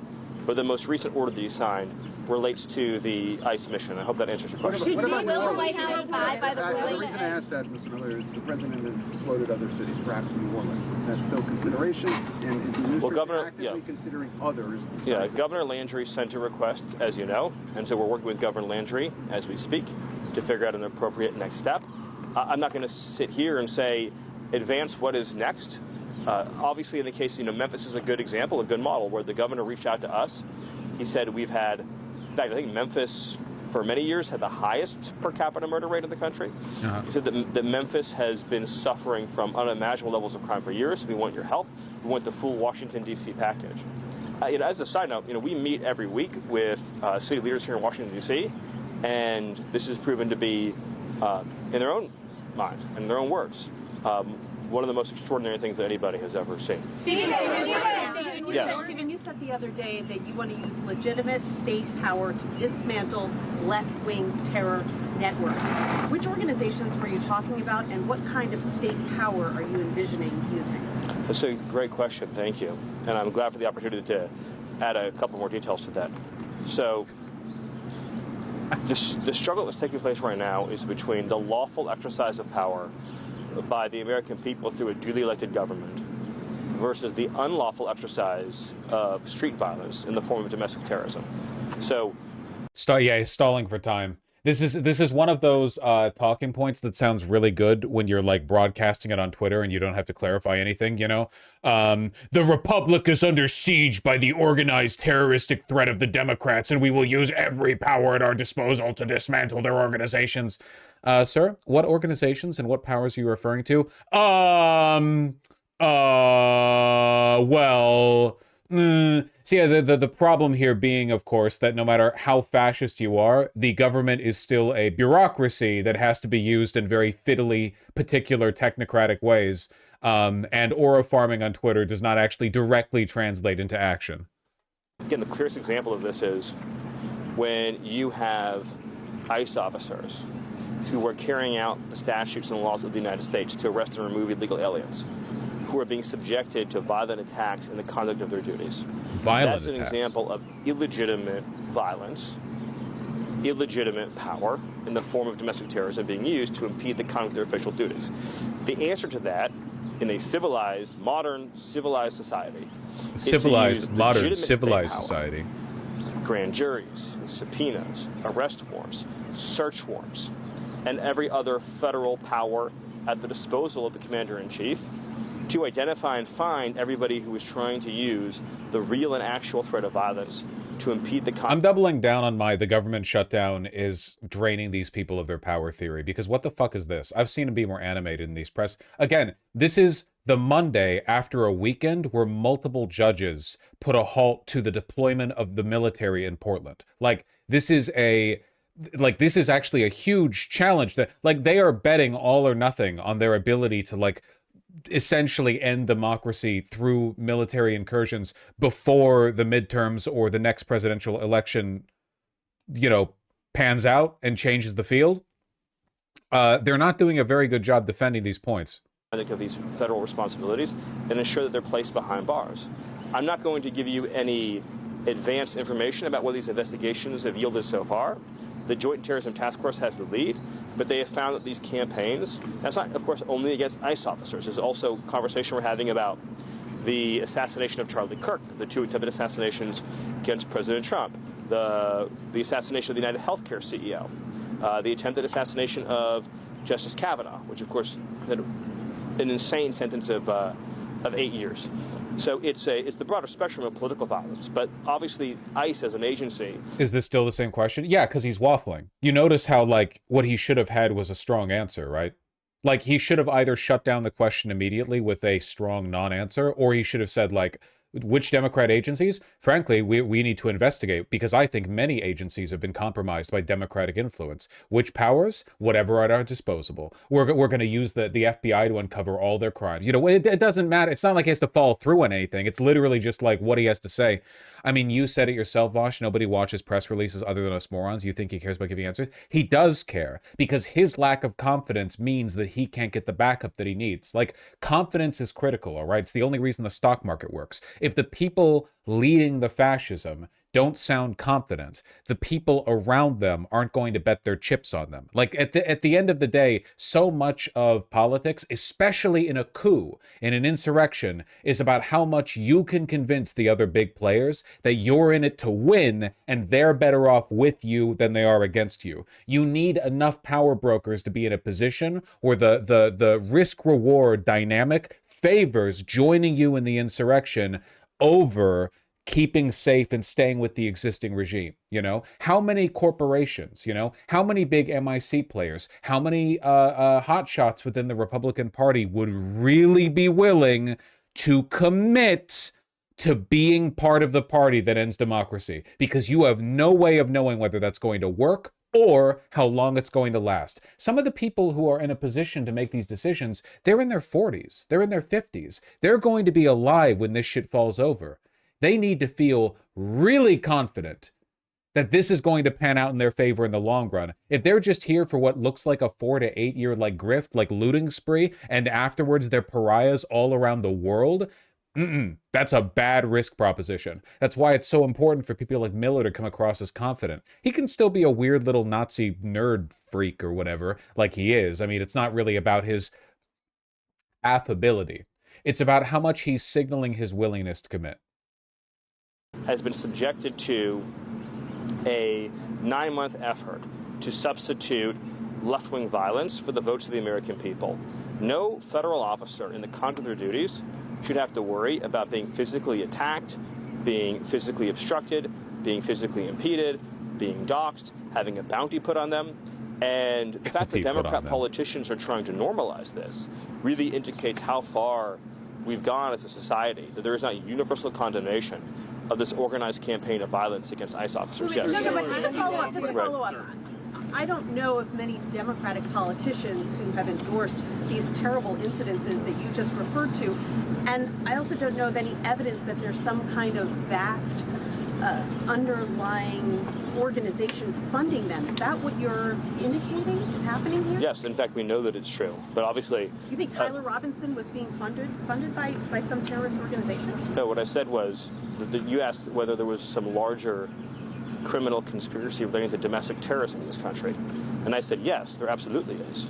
Now, of course, Antifa has been designated as a domestic terrorist organization. This is only one example of many in which we have, it's typically a continuum of violence. It involves both organized doxing, it involves violent threats and intimidation. It's the midwit curse, man. It's the midwit curse. We're going to see this in a second with Curtis Yarvin in the next segment. But, you know, the big thing these people hate, these like slightly higher than 100 IQ fascists, is knowing that all of their policies and all of their rhetoric are intended for 75 IQ people. It eats at them. You know, it's fine for somebody like Mussolini, who is himself 75 IQ, or was, I should say. He's dead now, thankfully. But for people like Miller, Vance, Yarvin, it eats away at them. And they're always trying to distinguish themselves from the masses that they have to appeal to, you know?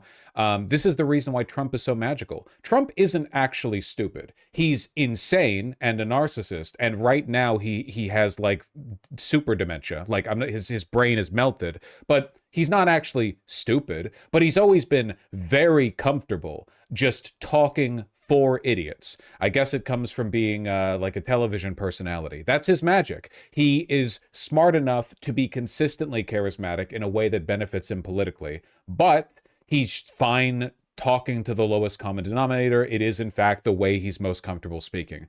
But Stephen Miller, like, listen to his rhetoric here, okay? And again, do you think Goebbels would have responded this way if asked direct questions by the Nazi press, you know, to get more details on the, you know, whatever to put in their Stürmer? There absolutely is. Now, of course, Antifa has been designated as a domestic terrorist organization. This is only one example of many in which we have, it's typically a continuum of violence. It's typically a continuum of violence. No, this doesn't work at all, you know? You need short, simple statements made to appeal to the stupid people who like your policies. Smart people, on average, are not buying this, which is why there is a correlation between higher IQ and not being conservative, left or Democrat voting. Not to say every Democrat or leftist is smart, but the stats are in. You know, we know who's going where. There's a reason why educated people are overwhelmingly more likely to not be Republican. So it's the midwit curse, you know? You have all this fire and bombacity, but, you know, you keep it to Twitter, and then once you're actually asked to clarify, you want to make sure people understand you're not stupid enough to think that the bombacity is all you have. But it's all you should have. It involves both organized doxing, it involves violent threats and intimidation, it involves explicit calls to commit violence against a targeted person. And then that tends to escalate into physically violent and obstructive acts. Republicans are way less disciplined than Nazis. Incorrect. The Nazis were incredibly undisciplined at every level. They were horrible in terms of their organization, their planning skills. They fucked up basically everything. It turns out that zeal and a slight edge on like industrial advancement can actually carry you pretty far. Especially in the 1900s, when every day technology leaps forward by like 10% of what it was before. You know what I mean? The clock turns forward pretty quickly. And if you're willing to like conscript 14-year-old boys. And so it's this continuum that we see over and over again, where they're trying to use illegal violence and intimidation to disturb the operations of the federal government and federal personnel. And we see this playing out over and over and over again. They? Because Antifa isn't actually an organization, right? Sir, yes. You've spoken several times about how sanctuary city leaders and state leaders, they might face charges for human smuggling and harboring illegal aliens. Also spoken about 8 U.S.C. 1324. And, you know, it's since gotten worse. And today, Brandon Johnson signed an executive order prohibiting use of city property for federal immigration operations. By the way, that's a great example. On the Brandon Johnson, it's an example of how I was asked the question of, well, do you have any example that this behavior hasn't been condemned by Democrat officials? Well, I can go one better. The mayor of Chicago not only has failed to condemn the violent obstructive acts against ICE and law enforcement, But in the aftermath of 2 coordinated attempted murders of ICE officers through vehicle ramming attacks, he issued a no-go zone for ICE officers. What do we think would happen if, say, under a Democrat administration, Republican officials declared no-go zones for the FBI? What do you think the reaction to that would be? How many people do you think would be arrested and placed into jail over that? And so it's just important to understand these are not isolated incidents. If you can't see, then you don't want to see. In other words, if you can't see that since we've taken office, there has been a organized, systematized campaign to delegitimize, dehumanize, threaten, impede, obstruct, and physically assault ICE officers in their conduct of their duties, then I can't persuade you of it because you're choosing not to see what's right in front of your face. Liberal fascism, man. Again, this shit reads like in this house we believe all humans are equal, immigrants are welcome, etc., etc. If you can't see that how the madness of this situation, then I don't know what to tell you. Do you believe that James Comey should be purple? Yes, back there, sorry. Jay Jones has not dropped out of the race for Attorney General in Virginia. Yes. He's under immense pressure to do so. Yes. He hasn't. Does that surprise you? Sadly, it doesn't surprise me. Look, what you saw with the Jay Jones comments, and it's a piece of this whole conversation, was the deeply held inner monologue of a high-ranking... It's simple. He's a hollow man. He has nothing and believes nothing. No, I disagree. I think he's an actual ideological fascist. A rarity in this day and age where so few people believe anything. But yeah, no, I think he is an actual ideological, like, if you gave him a truth serum and he couldn't lie, and you like talked to him about fascism, he would just straightforwardly defend the principles of like the sublimation of the individual to the state and how you know, democracy is weak and so on. Like he would do all that, you know. There's videos of him as a child saying he loves torture, lol. Yeah, he's been in the bit for a while. Didn't his cousin recently write a big Facebook post saying like, I'm sorry that my cousin is a monster? He used to be cool when he was like a kid or whatever, but now he's evil. He's like Hitler. It's crazy.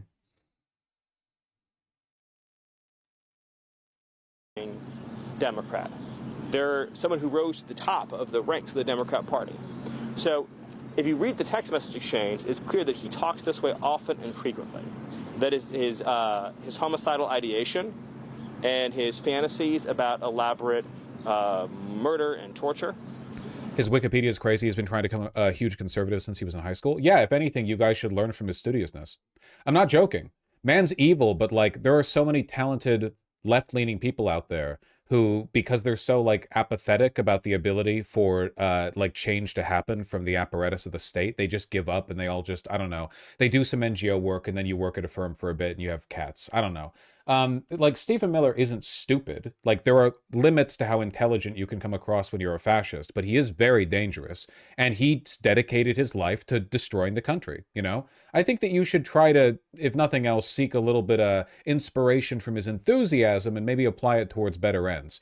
I would like it if we had some, you know, some folks on our side who are anywhere near this competent at getting their agenda put through. Now, I know we're fighting uphill because the Republican Party is much more amenable to Nazism than the Democratic Party is to leftism. But, you know, Mamdani's doing good right now. I'm just saying. We could use some ambitious people. Is something that clearly he is comfortable with and is doing frequently. So you have to ask yourself, what kind of system is someone operating in where they speak so freely and commonly about, again, elaborate murder plus against people they work with? What kind of system brings somebody up like that and elevates them to the point of nearly being the Attorney General? That's a system that has absorbed this. It's easy to be a successful Republican. You're literally playing for the winning team. Do you remember what America was like from 2008 to 2016? Like, no young people would admit they were conservative because it was so uncool to be a conservative. Like, it's not like that now, but don't assume the Republicans are always on the front foot. It's there are like oscillations here, you know? It was nice. Yeah, well, it was better than this. That's for sure. Miller was trying then. That's, you know, he's a real one. You think Miller is anti-Semitic? Yeah, of course. Absolutely. Narrative that we see so often, which is that the that the Republican Party, and in particular that the Trump movement, again from the Democrat narrative, is basically, this is a term I've seen, is unpersoned, right? That they dehumanize you to the point of not having a right to live. And so we saw this, of course, with the 4 years of lawfare against President Trump and the desire to incarcerate him for life. Then, of course, that kind of eliminationist conduct and rhetoric then leads and gives rise to more violent behavior like attempted assassinations. And now, of course, because so much of this conduct was never punished over time, now we see so many Americans, and not all Americans, of course, many foreigners too, who feel very comfortable. He's legit talking like a liberal right now. Yeah, I feel like there's an upper bound to this kind of rhetoric. You know what I mean? You can only do fascism with the liberal rhetoric for so long, or like this liberal framing for the rhetoric, you know? Like words are violence. You need to be careful about the ramifications for your language. Okay, you know? Engaging in direct day-to-day violence against ICE officers. It's a common experience for ICE officers when they're conducting an arrest to be physically assaulted by others while they are carrying out an arrest.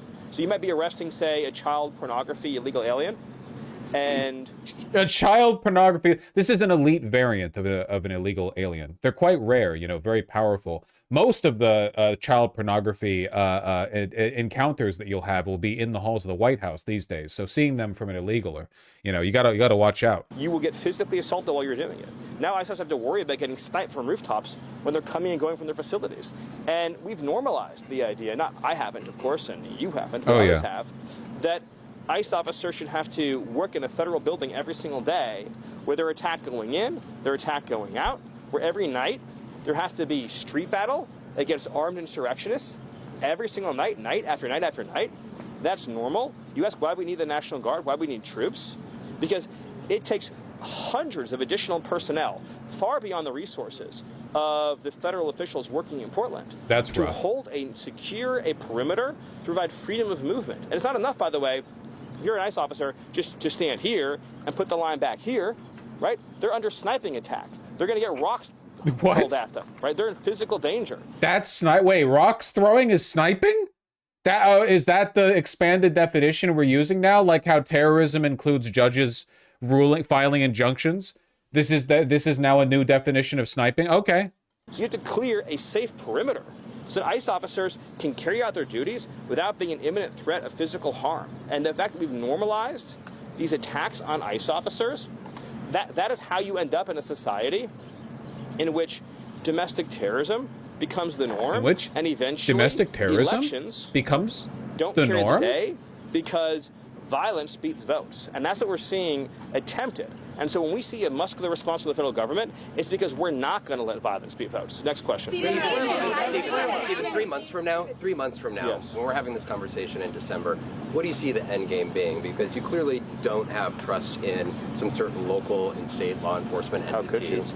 And so where do you see the National Guard? Where do you see the military going? You suggested that if the courts... I really hope this kind of rhetoric keeps up, by the way, and this is also something we're talking about today, but ICE has been antagonizing the fuck out of local PD. Like, local police do not appreciate very much the having to babysit these ICE retards, these stupid fat fucks, like rolling around their city, fucking everything up, tear gassing of the place, having better equipment and like more money than the local PD do, which is insane because it's American police. Nothing should have more money than them. You know? The more local police dislike this movement, the better. And holy shit, I hope they keep it up. There is, and I mean this sincerely, literally no way at all for the Republicans to succeed in ending democracy if they piss off local PD. There are too many police officers in the United States. You cannot do it. If you can't maintain the support of local police, that's it. Your effort is done. There's nothing else that you can do. So please, ICE, continue antagonizing. We'll talk about this more. Rule against you, you will find other ways to use the military. That would lead me to believe that there's a conversation about the Insurrection Act that is taking place.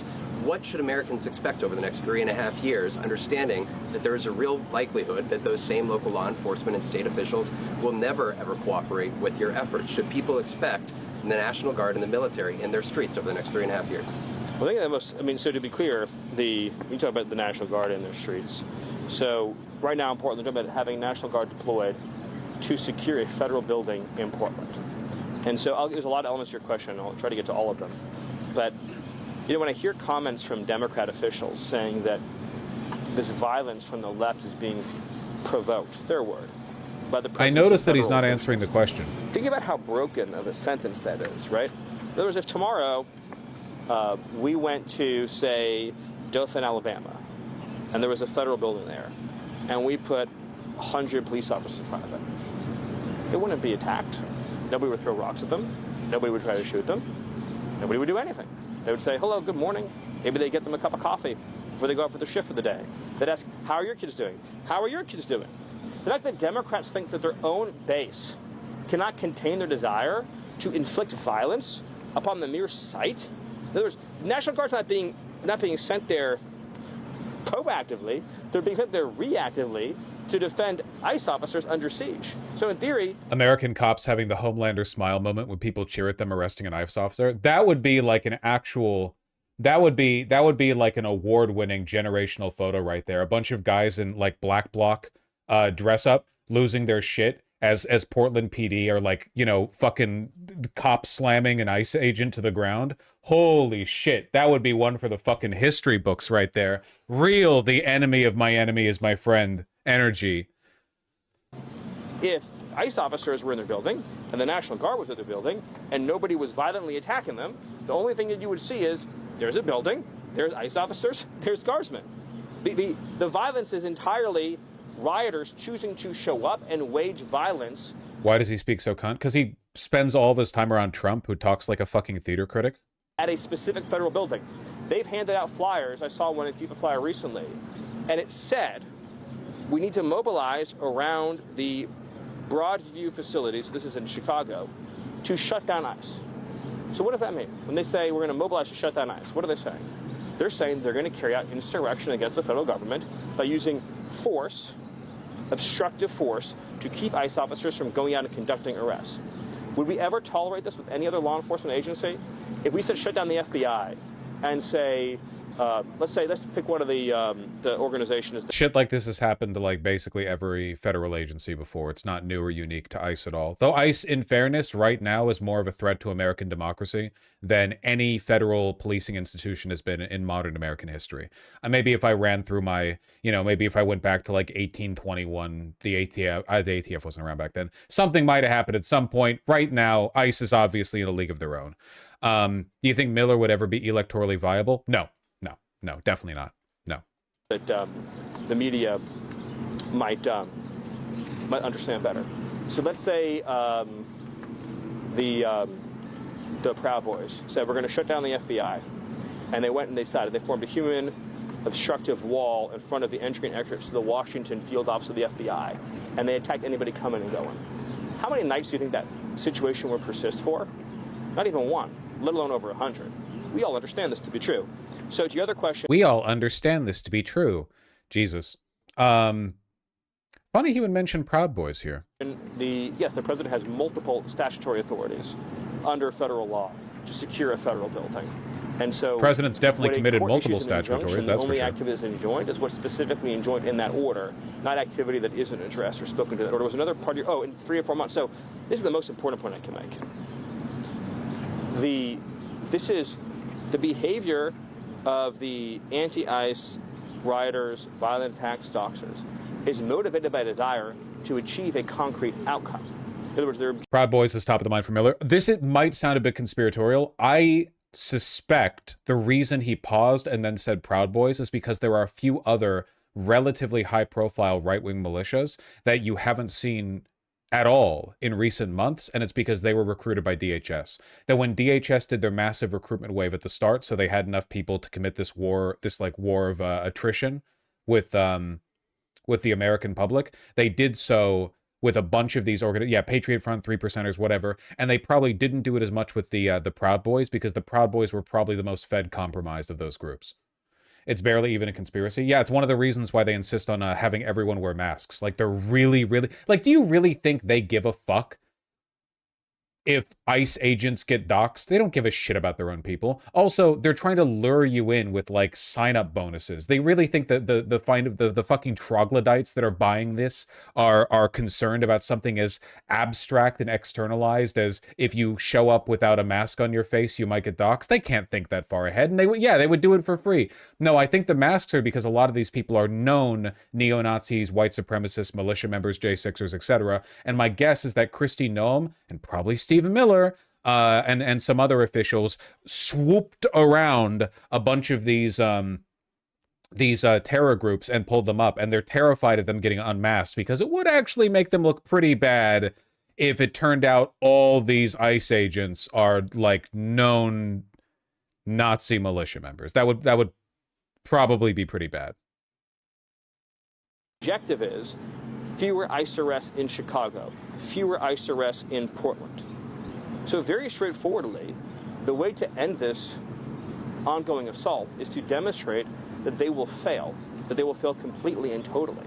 What do you mean Proud Boys are Fed compromised? The Proud Boys are like a notorious, they're like lol cows, basically. Of all the like right-wing militia groups, they were the most a joke. Like they were a boys club that was made up entirely of like YouTubers and federal informants. They weren't one of the serious right-wing militias. They weren't like Atomwaffen or whatever. They weren't one of the like real ones. The Proud Boys were just loud because they had a big social media presence.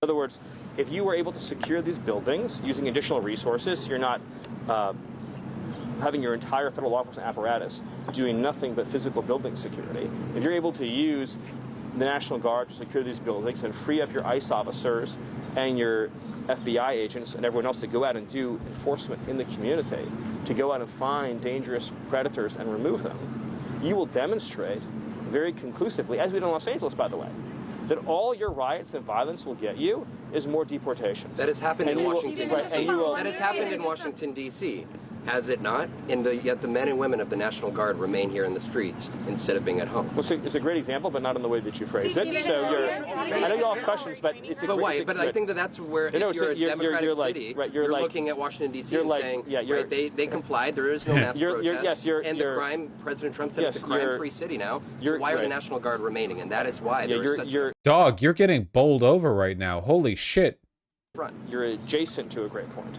But the reason why there's peace and calm in the city is because the criminal element is understood that their criminal activity will not achieve their desired outcome. That's the most important point. And the second thing is, you all know what I mean about the rhetoric thing, right? You can understand how this is like innately unappealing, especially to the demographic that he needs to appeal to. And the second thing is, American cities. Here in Washington, D.C., the National Guard, as John Fetterman has said, is one of the most wonderful things that ever happened to the city. It means you can go out to the National Mall and not have to worry about being attacked. But the other thing is that... you support them in American cities long term.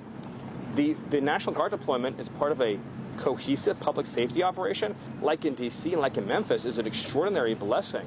The tragedy that I see is when... you support them in American cities long term. I answered the question the way that I did. The tragedy that I see...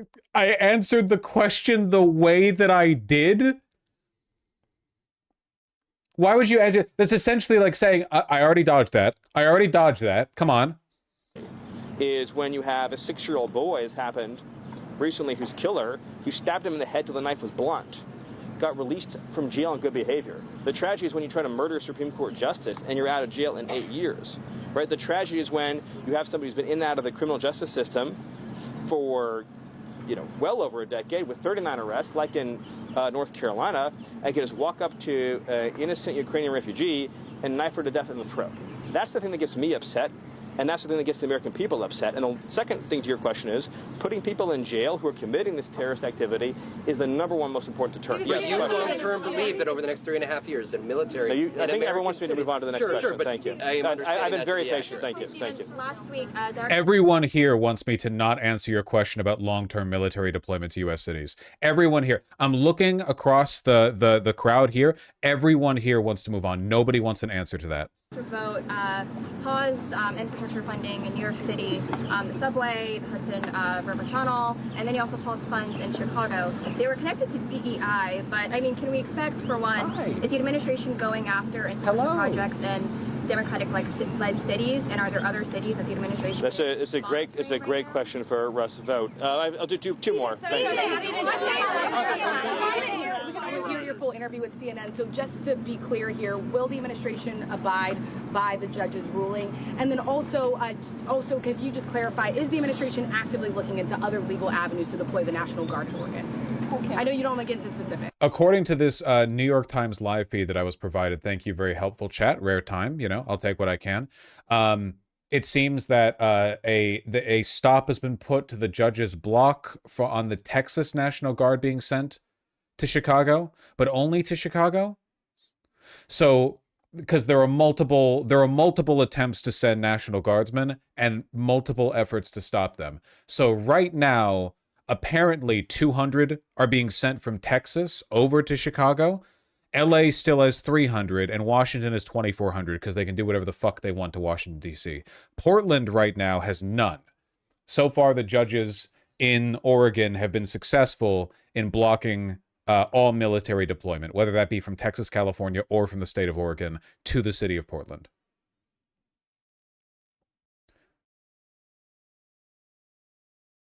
Pretty tiny numbers, though, huh? I mean, 200 in Chicago aren't going to do shit. 200 National Guardsmen? You can barely cover like a tiny fraction of downtown with that. These are still virtue signal numbers. Here, we're almost done with the Stephen Miller interview. So, yes, the administration is going through the appellate process to obtain relief from the ruling, just as we did. The rulings on Thursday, a temp stop was not granted. Gotcha. In the Ninth Circuit in California, and at the same time, we're availing ourselves of all available options, and we'll examine them. All right, I get to do two more questions. That's a short one. Venezuela. Do you want to see Maduro out of Venezuela? What's next there? I've nothing to add to that other than what the Attorney General and the Secretary of State have said, which is that there's a $50 million bounty that has been placed on Maduro in connection to his indictment as a narco-terrorist drug trafficker, and he needs to be brought to justice for the crimes for which he was convicted in an American He's the Homeland Security advisor. Who cares about this? court. Timeline on that. What is he considering? I'll get an update from Russ. Yes, sorry. So regarding the shutdown, both the president and the House Speaker sort of alluded to being open to reforms to Obamacare. What reforms to the ACA would the White House actually support? My only comment on the shutdown right now is that Democrats should support a clean funding bill to reopen the government, and that it's outrageous to shut the government down. And Is farmer relief going to be announced this week? Sorry, back there. Thanks. Why are White House staffers being let go? Oh, do I have no information on that? This week, James Comey is being arraigned. Do you believe that he should be perp walked? Is he above the law? Is Christopher Wray next? And I sure hope. I don't think to say. I sure hope that James Comey's not above the law, and I think the American people want to make sure that James Comey is held to the full legal standard to which any American who committed similar crimes would be subjected. Next to You know, an FBI agent was fired apparently for not wanting to arrest and perp walk Comey, his former boss. I think I've had enough of this guy. Period. So on the substance of the question, is it the case that, as Pritzker frames it, you are profiling brown people, that this immigration crackdown is designed to go after people of color? It's such a, oh, what a dumb question. The illegal aliens who That was a very convincing laugh. are here are taking jobs away from blacks, they're taking jobs away from whites, they're taking jobs away from Latinos, they're taking their health benefits away, they're taking their school slots away, and of course in many cases, period. That's really, really, really funny. The Supreme Court literally authorized racial profiling. Yeah, he doesn't even deny the accusation. He's just, I don't know why he wouldn't deny it. I guess he wanted to say blacks. I mean, who doesn't? Oh, man. Hold on.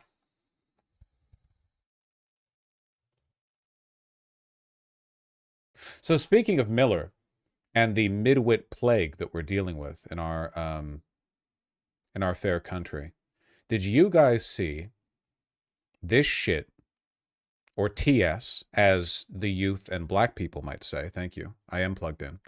Did you guys see this shit from Curtis Yarvin?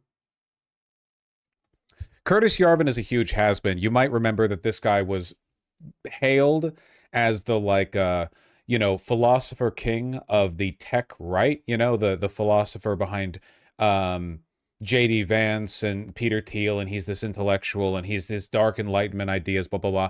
And then he went to Twitter and it turns out he's an idiot. Like genuinely, he's not. He's just another like conservative. He's not particularly bright at all. So he destroyed his mystique by moving to Twitter, and I think actually like shot himself in the foot for any future career prospects, because as long as he remained this shadowy behind the figures or behind the scenes figure, I think he could have kept that going for a while. But he put out a Substack post, which I think is kind of interesting. Man, look at these numbers, really performing well on Twitter. The second Trump revolution, like the first, is failing. It's failing because it deserves to fail. It is failing because it spends all its time patting itself on the back. It is failing because its true mission, which neither it nor, still less, its supporters understand. I love Seud writing, dude. I love this shit so fucking much. You can tell when they got a little chub typing the sentence out the way they did. Comma, which neither it nor, parentheses, still less, end parentheses, its supporters understand, type shit. Word up. Is still as far beyond its reach as algebra is beyond a cat. Oh, man. It's embarrassing to read out loud because I worry the audio-only people might think this is me parsing it. Because the vengeance meted out after its failure will dwarf the vengeance after 2020, which was so significant. Because the successes of the second revolution are so much greater than the first. Because everyone involved with this revolution needs a plan B for 2029. And it is not even clear that it can wait until 2029. Losing the Congress will instantly put the administration on the defensive. When you see clips of masked DHS goons hauling off some equally masked anarchist, you may be tempted to cheer. Don't. Yes, charges will be filed. No, it will not harm the anarchist. It will make his day, his year, maybe his life. All the money and power in the world will be at his defense. He will not even need to lift a finger to organize his own lawyers, much less pay them. In the end, as with many of the BLM rioters, he will probably be well compensated with taxpayer funds for his trouble.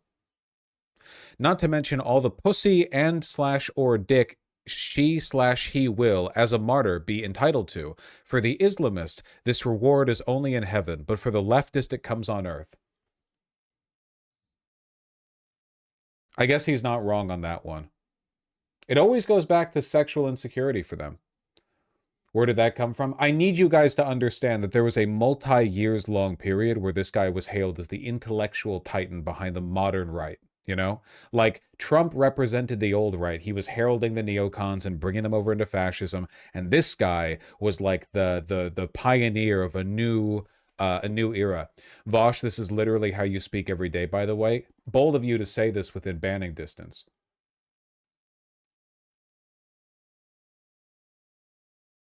A little bit. I don't try to, okay? Also, I don't have an editor. I'm speaking live.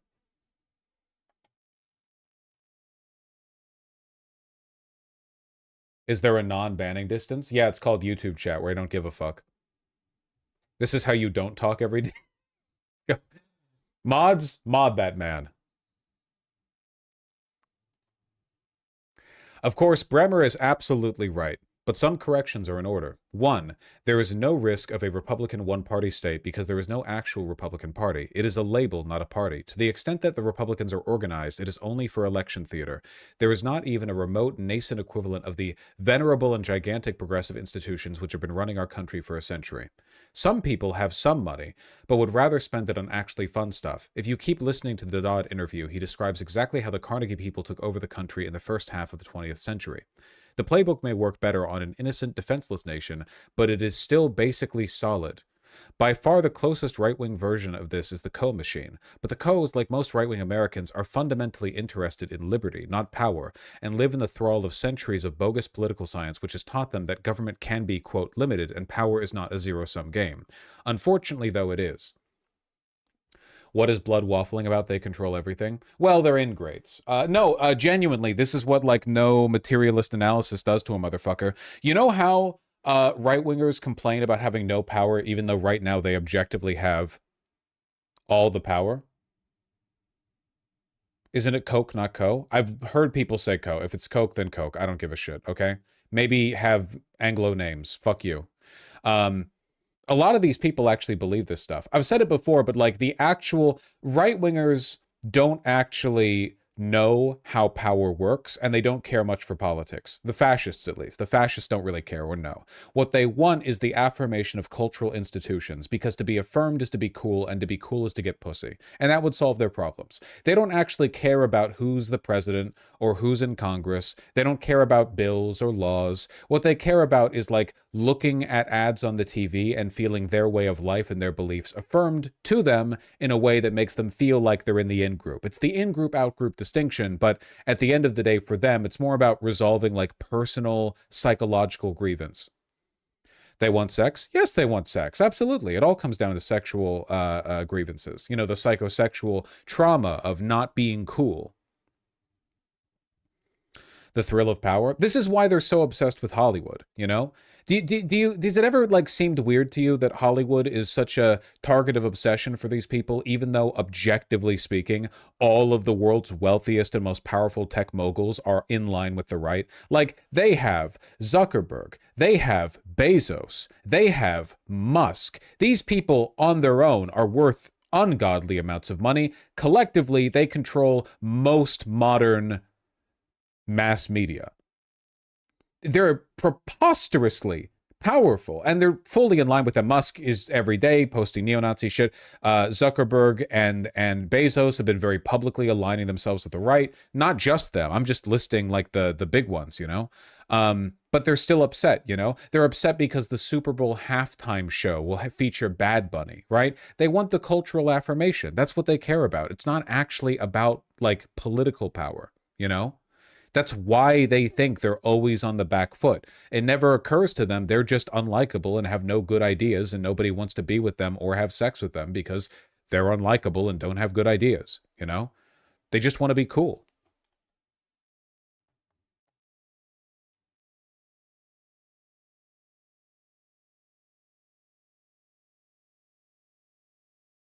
Getting rid of all the liberal judges is easier than getting rid of one liberal judge. Easier than getting rid of all one liberal judge. Getting rid of all the judges is easier than getting rid of all the liberal...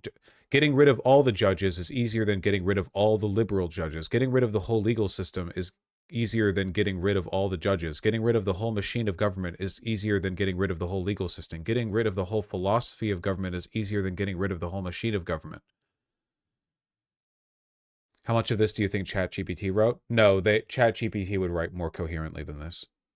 It is not about dismantling political opposition. Politics is this establishment's outer line of defense. It is not their source of power or money. Winning elections does not create liberal power. It protects liberal power. If they lose elections, it is fine so long as their money and power is protected. While their power is feeling slightly annoyed, it is generally safe. Their money is completely safe. No one is even starting to talk about defunding their endowments, foundations, etc. In any case, even if these funds were taken, their billionaires would just refill them. They're billionaires.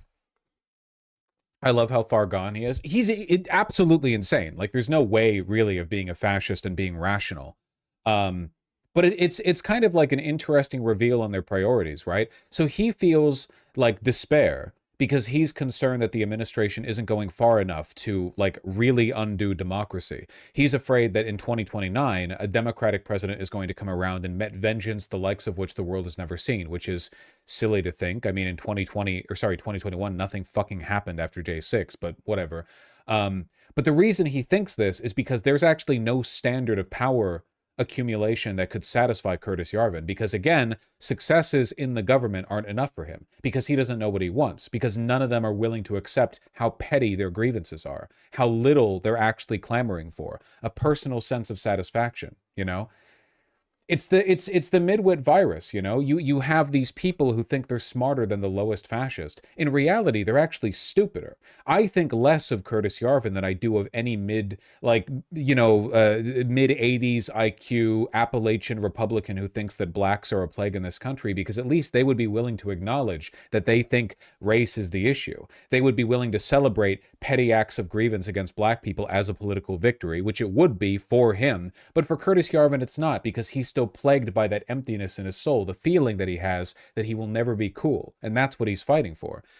At the end of this article, he talks about how he's planning to leave the country, to flee the country. And I'm not going through all of this. I'm just choosing the parts that he thought were special enough to put in the screenshot.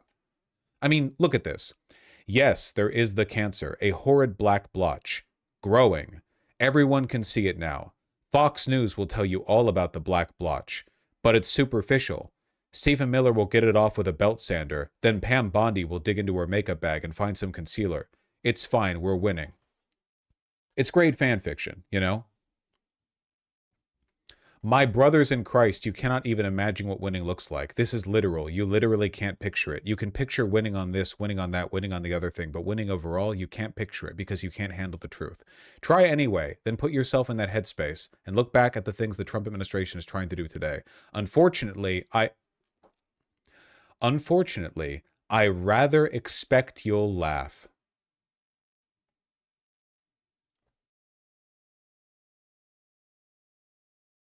Why does he sound like What If Alt Hist? They are literally the same guy. Exact same guy.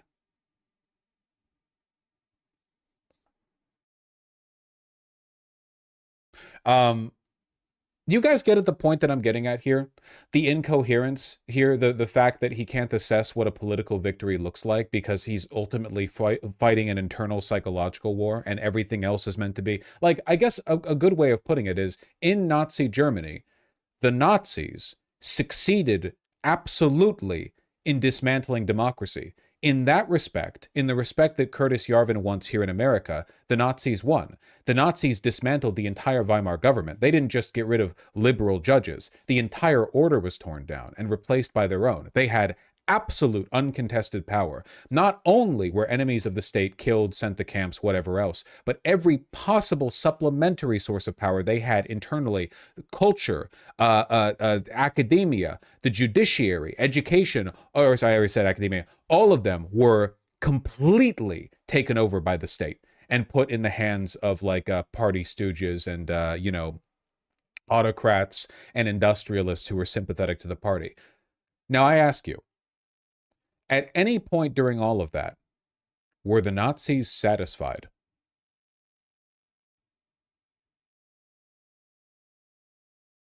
Exactly. Nor would they have been if they had won World War II and taken over the world. Of course not. It's a death ideology. It's a suicide cult, right?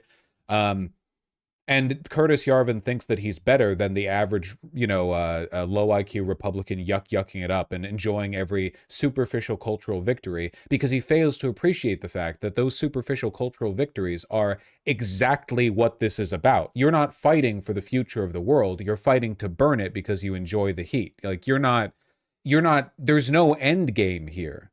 You could build literally any society and the fascist would still ruin it. The fascist could build the society and then would subsequently ruin it. It wouldn't matter. It doesn't matter.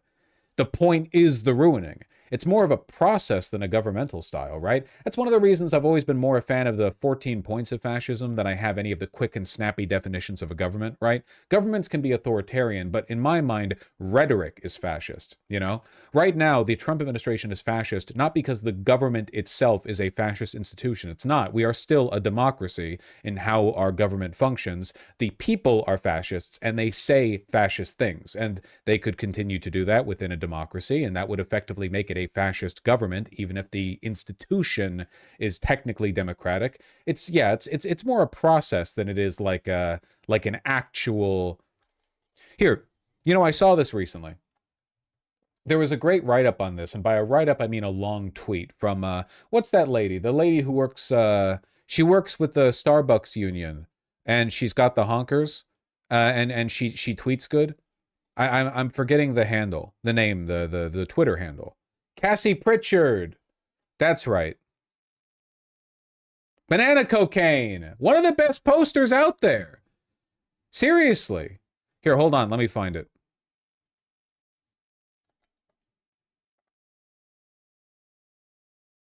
Where is it?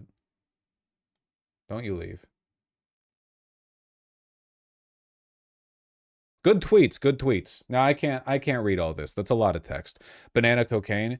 It's a lot of context. She's a good poster, okay? That's all you need to know. The good posts, the good posts.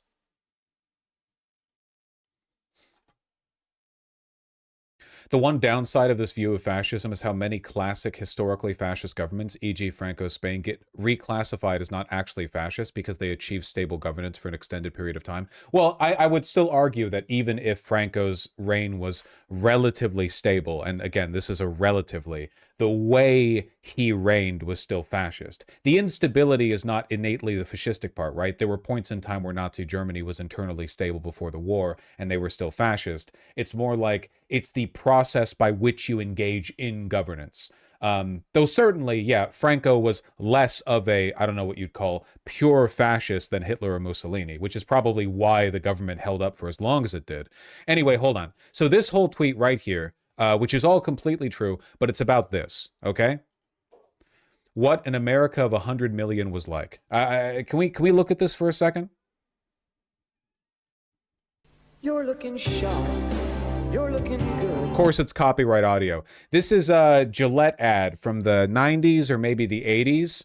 See this? This is the America of 100 million. What does that mean? If you got rid of all the blacks and the browns and Jews and so on, this is what would be left. Now, of course, when this ad was made, there were tons and tons of black and brown people and Jews and so on in America. It didn't really matter. You know, you ever notice that like every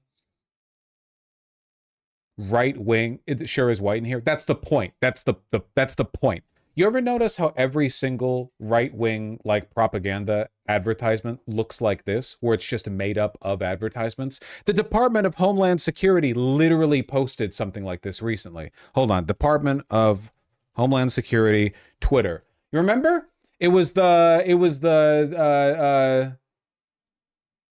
Hold on. Come on. You know what I'm talking about, right? They post so often. Can somebody find that video for me? The Pokemon stuff? No. The one that was like the VHS tape playthrough. You know, this is what America is truly like, and it's a bunch of advertisements. AI of the 80s? No! Come on, one of you has to know what I'm talking about here.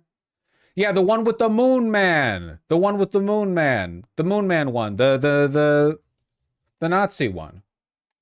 It's hyper-reality, pure simulacrum type shit. No, I agree, but that's exactly... Here we go, I found it. You people are useless.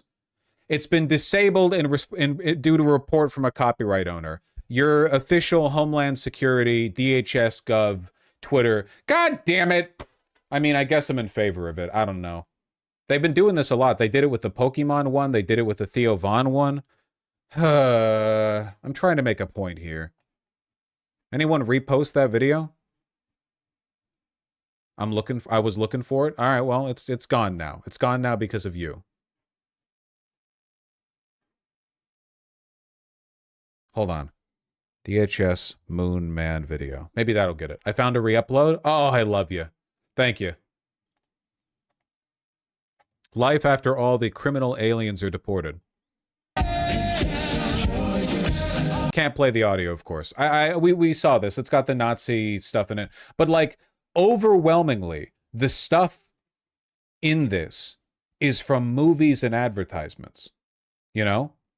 Overwhelmingly, that's what we're looking at here. It's like, what do we want the world to look like? Well, the Nazis' vision, the fascist vision of a good world, of a world they want to live in, is a collage of advertisements that reaffirm their worldview. They want to look at the television screen and see reflected back at them like their vision of a world that accepts them.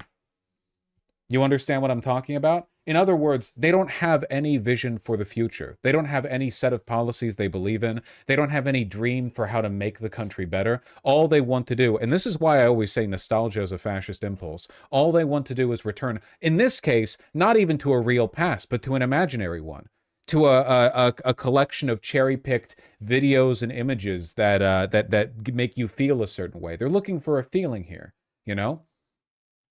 That's essentially what Cassie is talking about here. This is not quite effigy politics, but something worse. The far-right obsession with advertising is, on the other hand, removed from reality altogether. The fascist imagery is swamped with old advertising. Not even old film or TV, and certainly not old novels or music, come close to the total force that ads exert on their minds. They rage against modern inclusive advertisements. They yearn for the based advertisements of their youth or of generations past. The fertilizer of advertising runoff from screens and glossy pages, suffocating their brains with sludgy green blooms of fascist fantasy. See, Curtis, if you're watching this, that's purple prose that lands a little better. Here you go. What do you do with people like this? People who openly dream of removing around 240 million of their neighbors in order to restore a landscape of desire that isn't even and never was of their own making, but a landscape shaped decades ago by cynical hucksters working on Madison Avenue. How do you even begin to draw these people back into reality? They don't want reality. They want to dream, and they're violently angry at anyone who might disturb their sleep. Hold on. Her writing is this fire? I wanted to talk about this because I felt like there was something kind of, there was like a funny parallel here a little bit. Curtis Yarvin was respected. Well, respected's a heavy word. Was recognized as like a right intellectual. Obviously, it turns out he's stupid. But his he's doing the midwit failing here that I think really puts a lot of attention to the fundamental problem with these people's view of governance, which is they will never be satisfied because at the end of the day, the thing they're yearning for is the ability to sleep. They don't want government to look a certain way. They don't care about their wages or their health care or their the walkability of their neighborhoods or anything like that. They don't even particularly care, to be honest with you, about anti-Semitism or homophobia or racism. Tons of homophobes watch Nick Fuentes. We all know he's gay. Tons of racists will nonetheless like cheer Kanye West, you know? Fuck tons of white supremacists and nationalists were like, yeah, Kanye, base Kanye. They don't really care that much. It's not a strong principle for them. The hatred is real. I'm not saying they're faking the hatred. I'm just saying to them it's all about a narrative, right? It's all an oorah. It's all a story. It's about the feelings that it gives them. They liked Kanye. They like Nick Fuentes. They like, you know, all these people, whatever, because they like feeling like the TV screen is cheering them on. You know, they want to see something that makes them feel powerful because normally they feel very disempowered, very emasculated, very humiliated. They feel like the world has taken from them all these essential parts of being, you know, and because they're fundamentally detached from their humanity and the humanity of other people, they can only get that satisfaction from seeing it reflected out their television or computer screen. They're not looking for satisfaction in their real day-to-day life. In fact, a lot of these people will actively condemn each other for finding it. In online neo-Nazi incel communities, you get a lot of shit if you admit that you're seeing a girl or whatever. They don't like that. They all try to pull each other to this. The Videodrome, you know, this is the medium through which you're meant to get that satiation. And it doesn't end with a particular set of policies or with the government being a given way. It wouldn't end with every black and brown person and Jewish person and so on being removed from the country, because then, of course, it would be about, you know, it would just continue being about them. It's one of the reasons, one of my favorite anecdotes about like foreign racial politics is the fact that incels in South Korea, you know, like the misogynistic incel types, are also obsessed with black dick. There are like no black people in South Korea. Like Jesus, at least all the white racists who are obsessed with black dick and racial cuckoldry over here in America live in a country that has black people. There's a degree of proximity there. I don't think that justifies the obsession or any of the weirdness, but at the very least there's proximity. In South Korea, there are like 10 black people. And most of them stay on the U.S. Army bases they're deployed to. Like, these minds will create the grievances in the absence of any real ones to fixate on. As it turns out, it's a lot easier to adopt a worldview where your happiness and your satisfaction and your enthusiasm and your zealotry are driven by a narrative that you can watch happen from afar than it would be to have to address your problems like in your real life. You know, if you externalize your source of happiness, you don't have to be as concerned. It doesn't matter if you work a cuck wagey job or if you have no real life friends, because you get to go home and watch based epic JD Vance own stupid libtards on Twitter. You know, it doesn't matter that you haven't had sex in 3 years and that every time you talk to somebody who you're interested in, you flub out with them because you're unsociable and you have no idea how to communicate your interest to people. Because when you go home, you get to watch a compilation with a VHS filter over the top of ICE agents body slamming Hispanics who may or may not be illegal, but you can see their skin is brown. So, okay, like, you get me, right?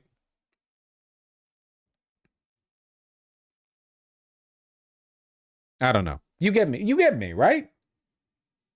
That's what I'm saying here. Curtis Yarvin doesn't get it.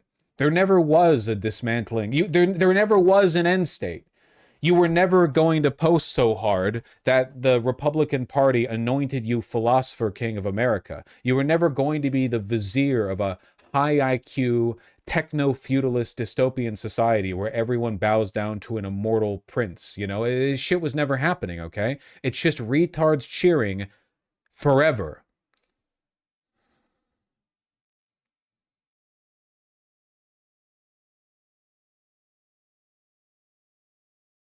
Why did you pronounce compilation that way? Because I was like 27 syllables into that sentence, okay? Probably more. And I misspeak when I'm 5 syllables into a sentence. I don't need to be prompted to misspeak. I do it for fun.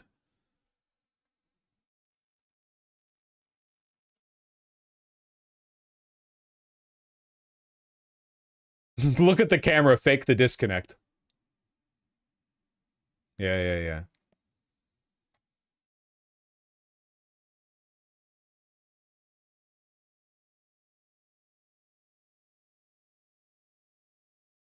No, thank you. I will not subscribe to Curtis Yarvin Substack.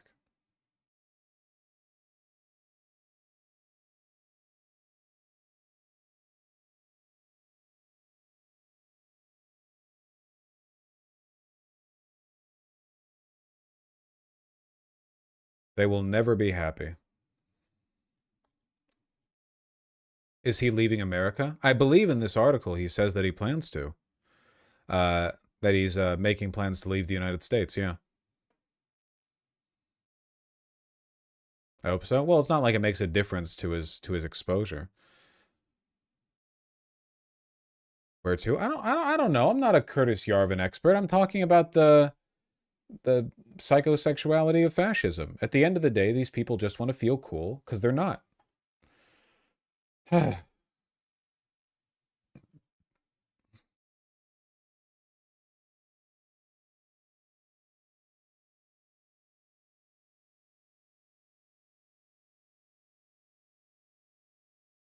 A very productive stream today. I feel like we've been on a roll, you know, energy-wise.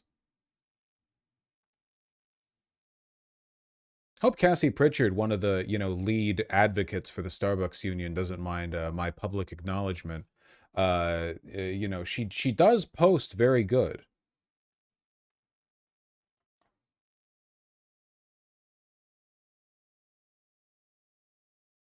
Another day of Vosh aggressively describing his own audience while describing fascists.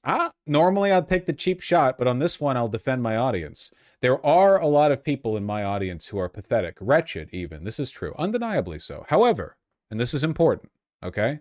In a lot of these fascist online communities, the drive within the community and to the people they watch and everything, it's a death cult, you know? There's no actual desire from any of these people to improve their lives, and nobody incentivizes them to do so. No one encourages them to do so. They talk about getting into lifting weights, not to make their lives better, but to fulfill some like masculine archetype, you know, like the men ought to do this. It's not actually about living. It's just about fulfilling a role. They think the role is one they have to fulfill. they're antagonistic towards actual efforts to improve each other's lives. They hate that shit. They don't want to talk about it, you know, for the same reason that incel communities don't. Not really the case here. I have never even once advocated for you know, people to become activists for the left at the expense of their own well-being. Quite the opposite. Usually when people say, ooh, I really want to get into protesting, I say, take care of your own life first. River. No. Fast cat.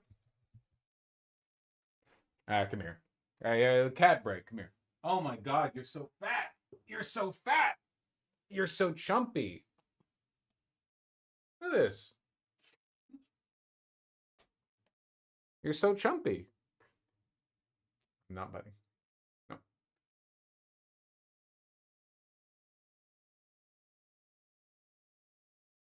Mwah. Oh. Delicious. Quit distracting me. Wow. All right. I'm only here because Vosh doesn't read YouTube chat. Yeah, that is one of the classic incentives to joining the chat where the streamer reads the chat.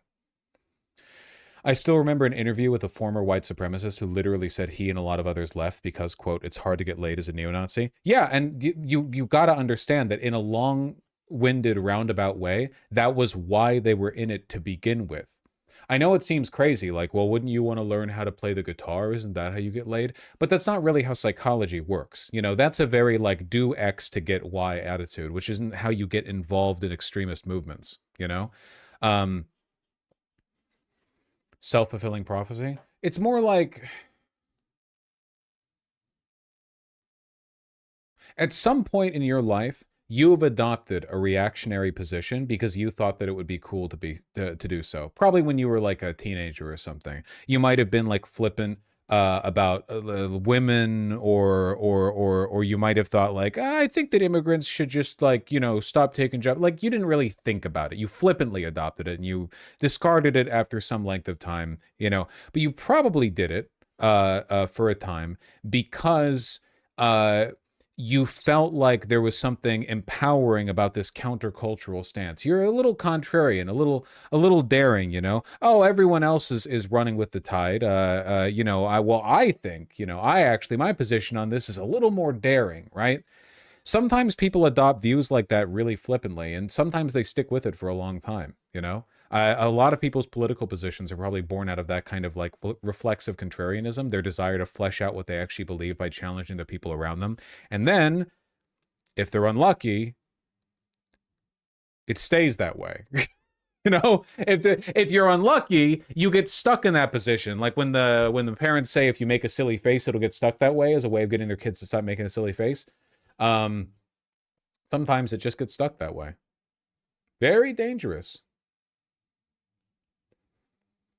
Should I, as a trans woman living in a semi-safe country, Belgium, feel afraid to protest?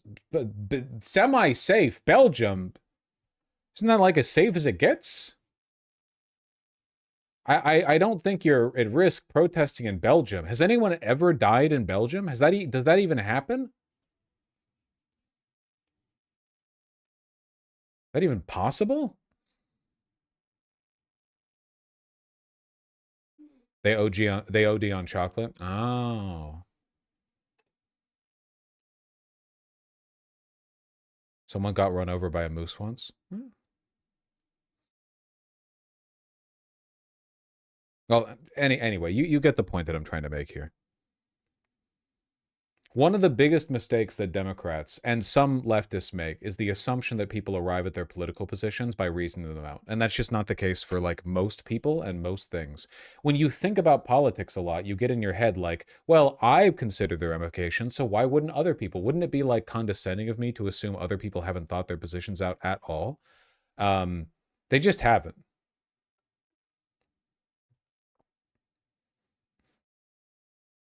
They just haven't.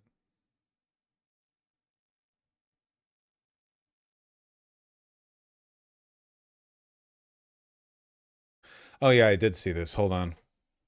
Man in the black and white flag mask biked in circles around the Zohran Mamdani presser in Jackson Heights, calling the mayoral candidate a terrorist.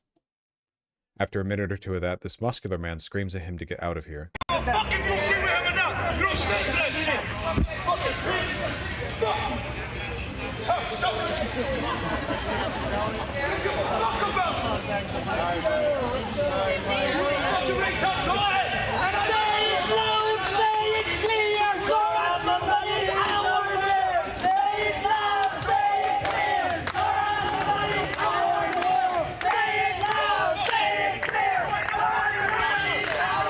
To a large extent, also, people, like everyone, can fall prey to this sort of inertial, momentum-based, cultural, we want to feel cool attitude, which is one of the reasons why people like Mamdani, you know? Mamdani doesn't just provide you arguments that are correct. Mamdani feels cool to support. It's one of the reasons why the Democrats right now are so unpopular and why Republicans hold really strong with their base. Republicans give you a narrative. Democrats don't at all. They give you nothing, absolutely nothing. You have to fight to support them, like against the current, you know? People like that energy. The difference being, of course, that fascists envision nothing else. For them, that process, that engagement, that's all. That's literally the only thing they want, need, or care about. Whereas with Mamdani, of course, you know, there's an actual like set of policy positions that he advocates that people are looking forward to and care about.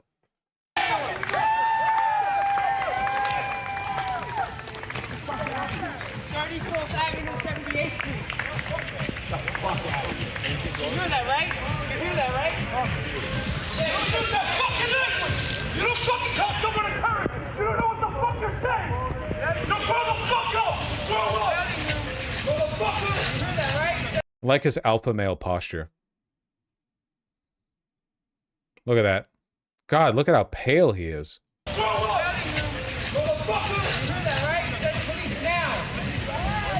It's all right. Keep doing your fucking thing, man.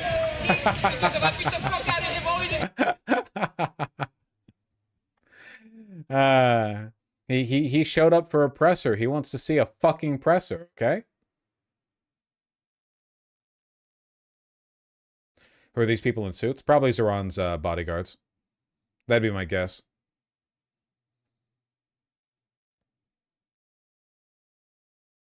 All right. You guys see this shit? You are watching as Broadview police respond to a 911 call, claiming someone was tampering with a gate at the ICE detention facility there.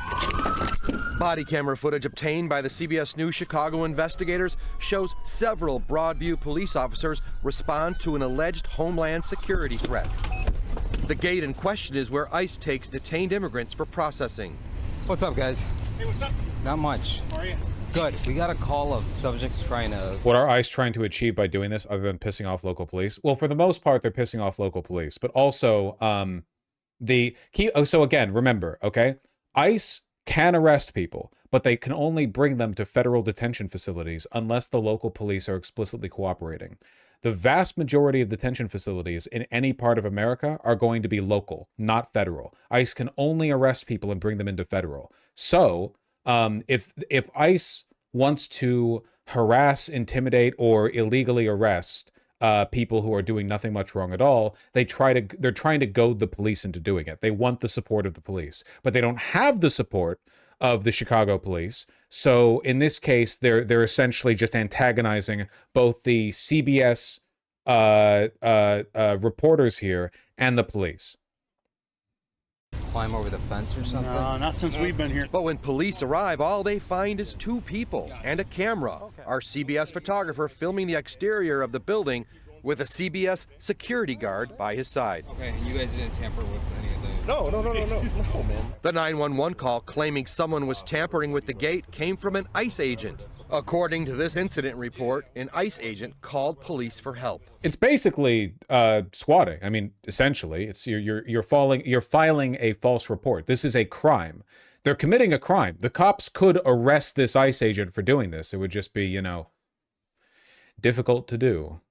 But he can't go and try to force his way in that door. Okay, so the guy in the booth? He just says that he was just recording the camera. Do you believe that that was a false call? I do.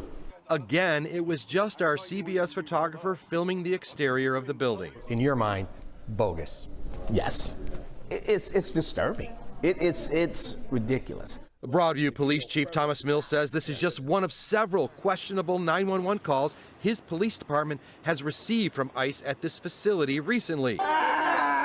This same detention center has become the site of at least 3 other incidents involving federal agents who are accused of hitting people with cars, shooting projectiles, and using chemical agents on journalists, including a CBS reporter. I do believe the Chicago DA is looking into charges for some ICE officials who were assaulting civilians.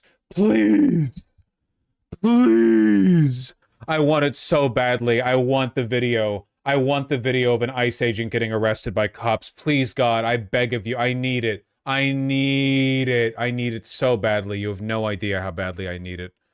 Oh my God. ICE accidentally tear gassed the Chicago police during clash protesters. Oh yeah, I saw this one. They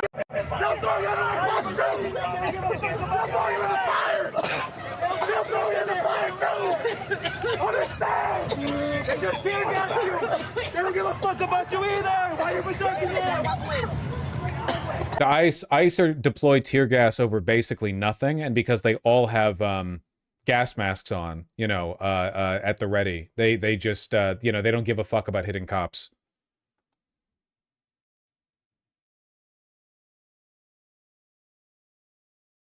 They holding hands. They're friends, just trying to walk out of the tear gas cloud, which is, you know, bad for your vision, I'm told.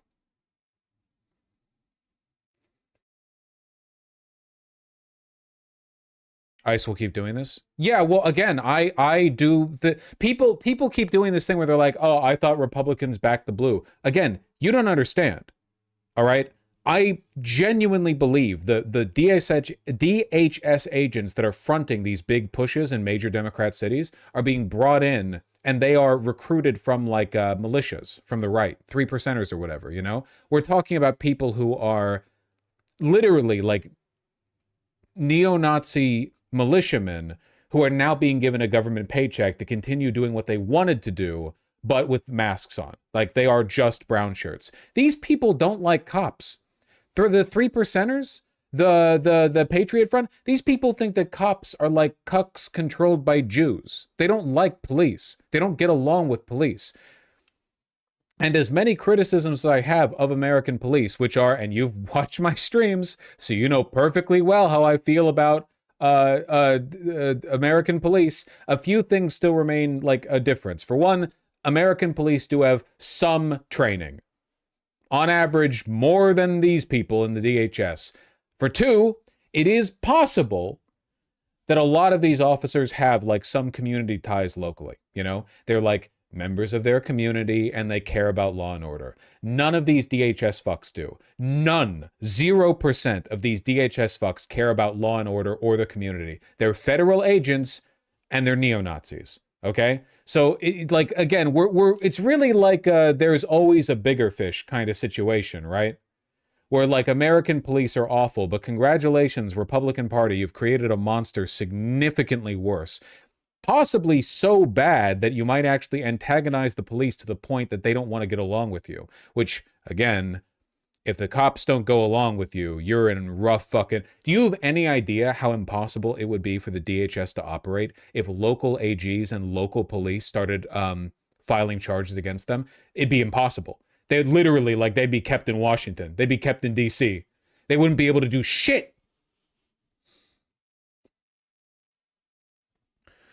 There's nowhere near enough ICE agents to like war against American local police.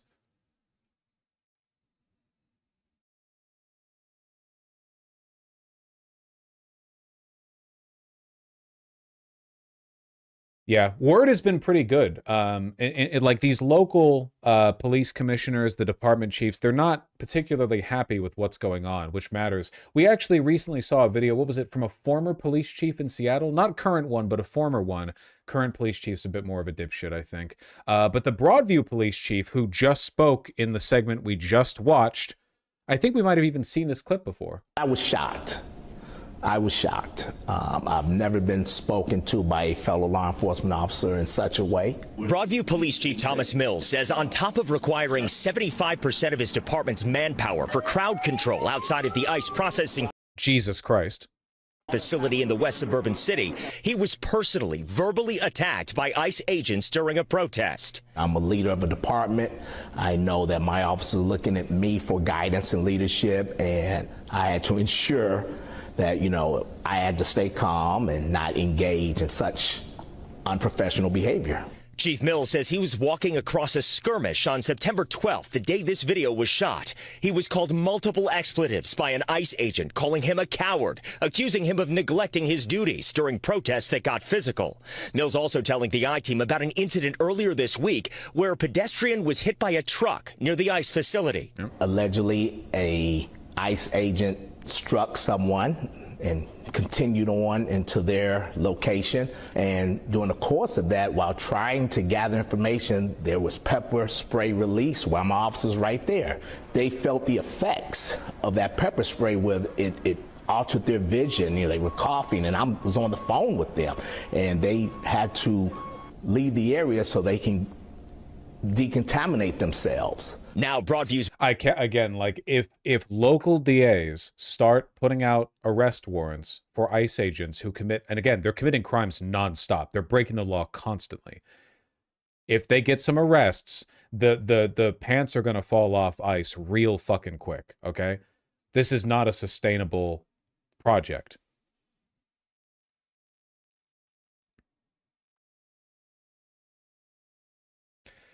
And those juries will convict. Oh no, 100%. The juries will be pleading with the judge for the death penalty. No, the jury, fucking a Chicago jury? Are you kidding me? They would be losing their fucking mind. They would be like, every juror would be like fucking, they'd be wrestling in the goddamn deliberation room trying to, you know, win the right to read out the ruling to the stand, you know? 12 angrier men, 12 angriest men, 12 angry men, parentheses, not because they disagree, they agree and they're angry about it, end parentheses.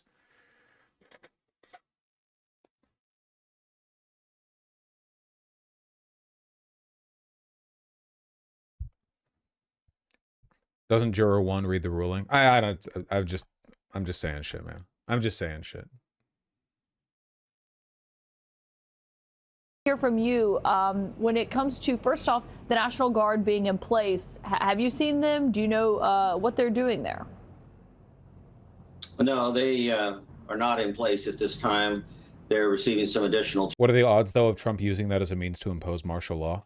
I gotta say, right now, these tiny, pathetic little deployments they're trying to get away with are not impressing me. Right now, there are 200 being sent to Chicago, and they've failed to send any to Portland. Like, yeah, he can sign the Insurrection Act, which would be a huge deal if he did. Sure, he could invoke it, but that wouldn't change the legal battle about deploying the military. They would have to sign. They would have to invoke the Insurrection Act, and then also go over judges' heads to send the armies into these cities. And then what does the Insurrection Act actually let him do? It allows the military to conduct arrests. Okay, to what jails? Who's going to prosecute? So you're telling me these judges are getting ignored? You have a bunch of National Guardsmen being sent to Portland doing what? 200 of them just standing around an ICE facility so they can legally arrest. Okay, to what cell? They're going to send them to the federal? Is local PD going to work with them? Probably fucking not. Nor is there any legal obligation for them to. I don't actually think the Insurrection Act would fix their problems here. The problem they're dealing with is that the only institution that's excited about all this fascism is the Department of Homeland Security. Who's going to prosecute them? Okay, say the military manages to make arrests, okay? Find me the local prosecutors that are going to go after these people who are arrested. Oh, you've got martial law. You really think like the Portland DA is going to be like, okay, well, here's 300 protesters that were arrested in an unambiguous fascist takeover. Let me just prosecute. Fuck no. Absolutely not. And if they go federal, they can't process cases that quickly. Federal prosecutors are going to now have to process 300, 400, 500, 600 people in a city? There's no fucking way.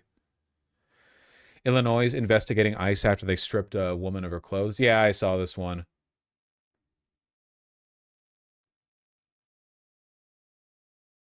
This was the Black Hawk helicopter invasion, and they dragged like basically naked women and children out into the streets and zip tied them and left them on the ground.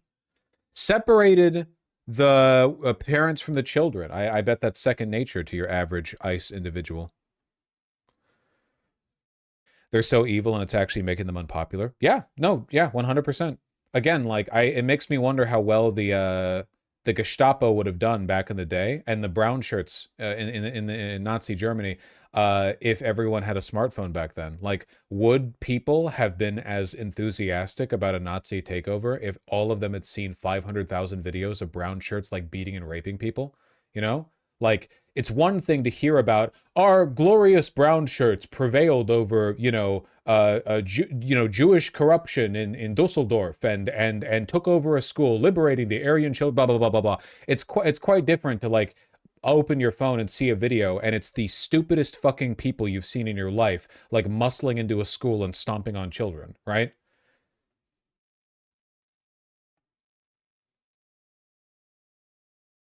Didn't Goebbels make videos of them beating Jews, though? Yeah, but like those were like carefully coordinated propaganda videos. No videos existed back then that weren't like, being coordinated by the state. There was an effort there. We're getting unedited ICE bullshit day in, day out, you know?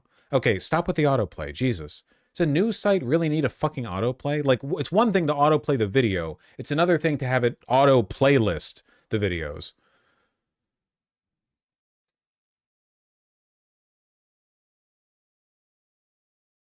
Oh, anyway, sorry. Training, we believe they'll probably be deployed in the coming days, but they're not in place right now.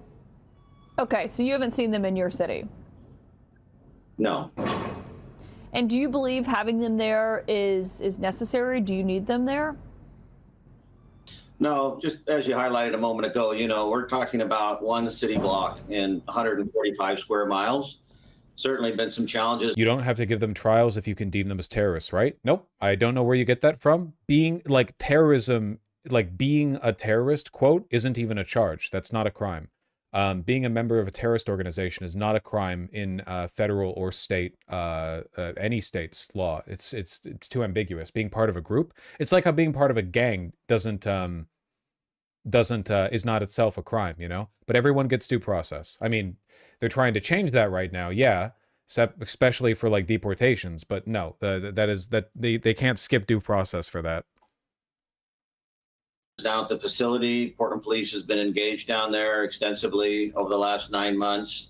We've made over 20 arrests ourselves. We've conducting assault investigations ongoing. We're working closely with our federal partners, but the facility itself is managed and governed by the Federal Protective Service. That isn't true. Terrorism is a charge. I said being a terrorist isn't a charge. Like, they can't slap a label on you like, oh, you're the guilty of the crime of being Al-Qaeda or whatever. You need to do a crime. Terrorism is a crime, absolutely. But like being part of a terrorist group, like if you joined like the, I don't know, if like the Klan or whatever was a federally designated terrorist group and you joined them and then you left but you did nothing with them, that's not like prosecutable.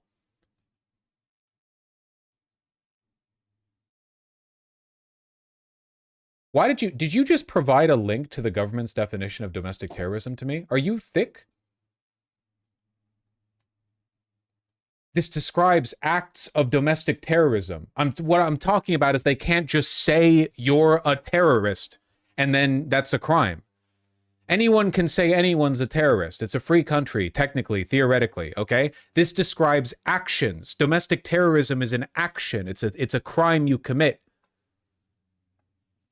Dangerous criminal acts intended to intimidate or coerce a civilian population. That's committing an act. You can get it's a crime to do things or to plan to do things. They can't just say you're a terrorist and that's that.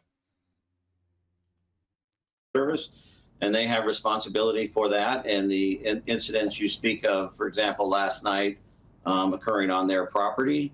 But Portland is very much engaged, and once again, this is just one small block in a big city that we're trying to manage for all the Portlanders. And so for people who aren't in Portland, and what we've heard from federal officials describing what they say is the situation on the ground there, you're saying that doesn't align with what you've seen and what your officers have seen. Correct. I mean, the city is in a tremendous state of renewal. We recognize that 20 and 21 were some tough times, but 2025, we see crime down double digits and nearly all. It is like a very good sign that these police officers do not seem very enthusiastic about ICE. I really hope that keeps up. As a general rule, I just think that ICE are unlikable. Having to deal with them, having to deal with defending them, their calls, their behavior, their actions, their embarrassing behavior, like that on its own is embarrassing, and just makes them unlikable. But also this, like, it's also, like, by implication an attack on the cops, because the reason that DHS is being sent there, the reason, like, nominally they're being sent there, is because the cops have done a bad job protecting law and order. Right?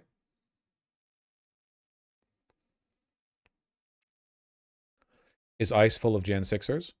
Yes. 100%, absolutely. And when, and God fucking willing, when we get the big unmasking we're looking for, I don't care how it happens, but when all of these Nazi fucks are finally revealed, their identities are revealed to the public, I don't care if it's through the California law or whatever change in guard in the administration, whenever that happens, we are going to find out just how many of them have a prior rap sheet. I bet you a bunch of these fucking people are terrorists, insurrectionists, child rapists. They pulled the worst of the worst from America, the worst people alive, and they put them all in that one department. And you can see it every time you see a video of them doing anything out there.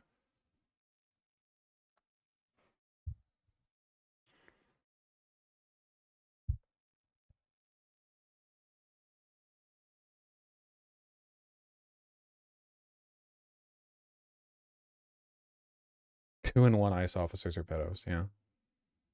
No, 100% of federal agents are not pedophiles. The Department of Homeland Security, in which, on average, every member is 8 pedophiles, is an outlier and should not have been counted. ICE does create more problems for the local police, 100%. It just makes their lives worse.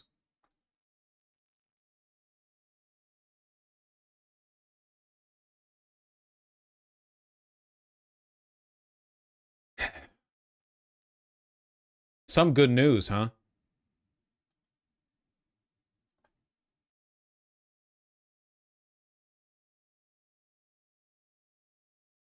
You know, like in the situation we're in. Hold on, somebody said that earlier, the incident that was being referred to we were talking about women and children basically naked being zip tied and dragged outside in Chicago, and somebody said no, this is a different incident they're referring to. There are actually multiple incidents of this basic thing happening. So I was talking about the Black Hawk raid. This was an incident the other day in Los Angeles where, for some ungodly reason, a bunch of ICE agents stripped this woman. There were like 5 of them, and they were like, I don't know, just take her clothes off. They've censored the video, which is, I was looking at it on the second monitor to make sure it was like the censored version, but you know. We're 30 seconds into a 1:46 video, okay? Her clothes do not get back on, and the picture they used is really weird. I don't know. I don't know why they chose a black cat. There's a potential crass explanation, but I don't think that's necessarily the correct one. Chicago police ordered to stand down as ICE agents surrounded. Legal experts warned of criminal liability. Eh? Oh yeah, I saw this. The police have been not responding to all the calls from ICE. Dispatch audio confirms Chicago police were ordered not to assist federal agents that were cornered earlier today in Chicago. Agents were en route when order was given. Dispatcher initially seemed slightly taken aback by the order, but promptly relayed the message. Okay. Any kind of particular hairstyle, just younger male Hispanic, on foot, wearing all black? No hairstyle. Okay, 10-4. And one is for the hit and run. This guy fled from the scene at 37th Place in Kedzie. It all started at I-55 in Kedzie. Then they fled southbound at Kedzie, where that offending vehicle crashed. They ran the federal agent off the road. They fled on foot westbound 37th Place from Kedzie. It was a male Hispanic younger wearing all black clothing. 99. Yeah, send the cars in that direction. Have them stay put 2 or 3 blocks away, all right? Have them hold tight until I give you further direction, please.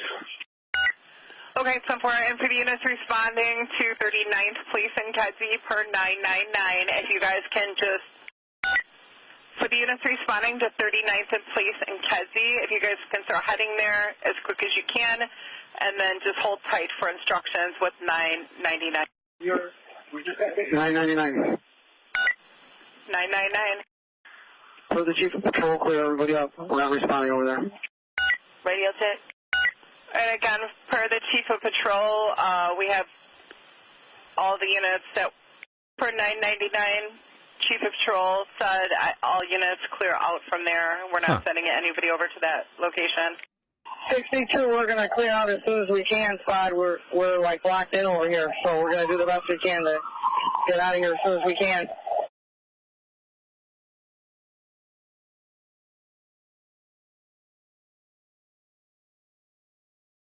I wonder what they were going in response to.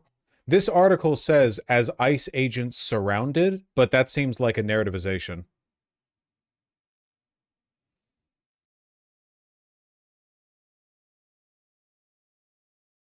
Yeah, hold on. This decision meant Chicago officers knowingly left a federal law enforcement officer in danger, an act that legal experts could say could have serious consequences. This sounds like a narrativization to me. I'd like to know more about this.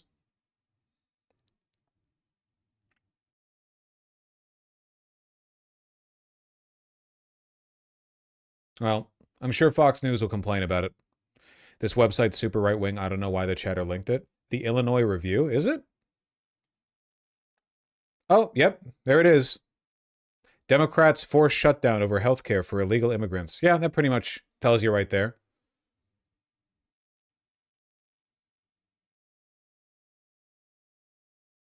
It says America First in the top bar. In tiny letters, as if I can even read, honestly. So Illinois National Police Union calls Chicago's refusal to help ICE agents a shocking violation of duty. Yeah, I'm sure they feel that way. I would like to know why they didn't go, though. That's interesting.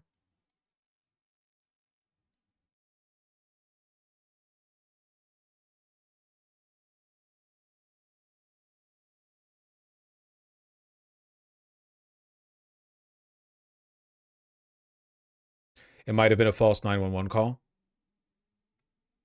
Yeah, but let's be real. Even if it wasn't, I still wouldn't want the police helping ICE. Sorry, buddy.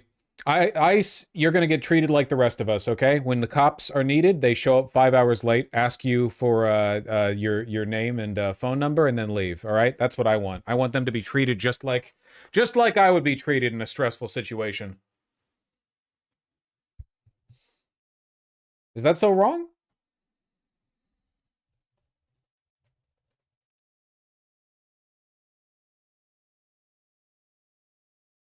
Reading is fundamental. I don't know. I've made it pretty far in life being illiterate.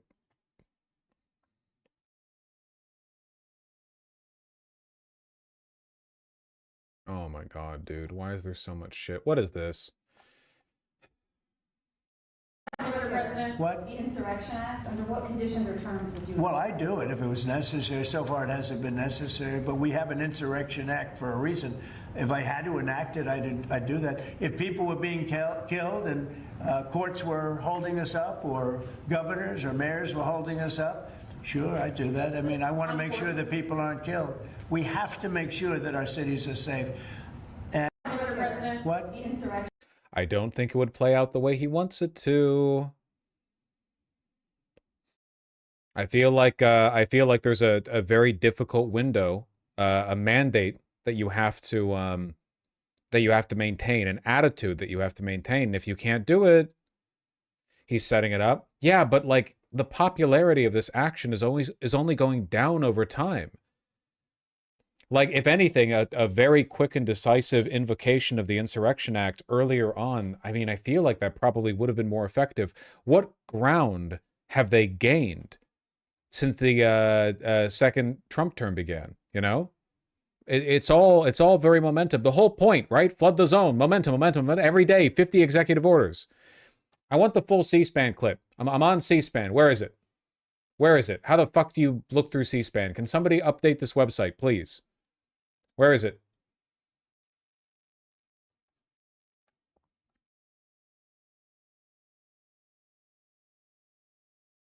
I'm looking. The last thing I see from Trump is on October 5th. Where's something October 6th? It's not on their website. Is it on YouTube?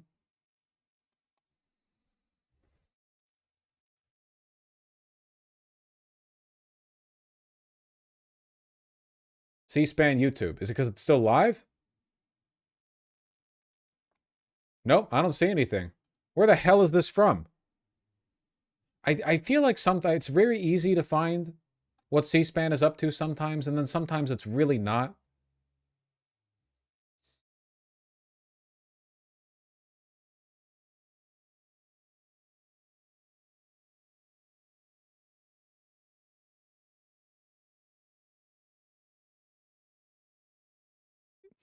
This was on the White House YouTube. It was live on Twitter. Oh my God. Why can't everything just be on C-SPAN? Why can't it be consolidated?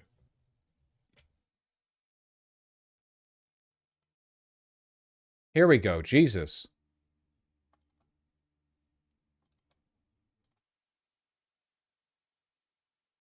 Alaska's not a colony, they're a state. They have an opportunity to build roads like any other state. With this signing, President Trump, Alaska can go ahead and build this road.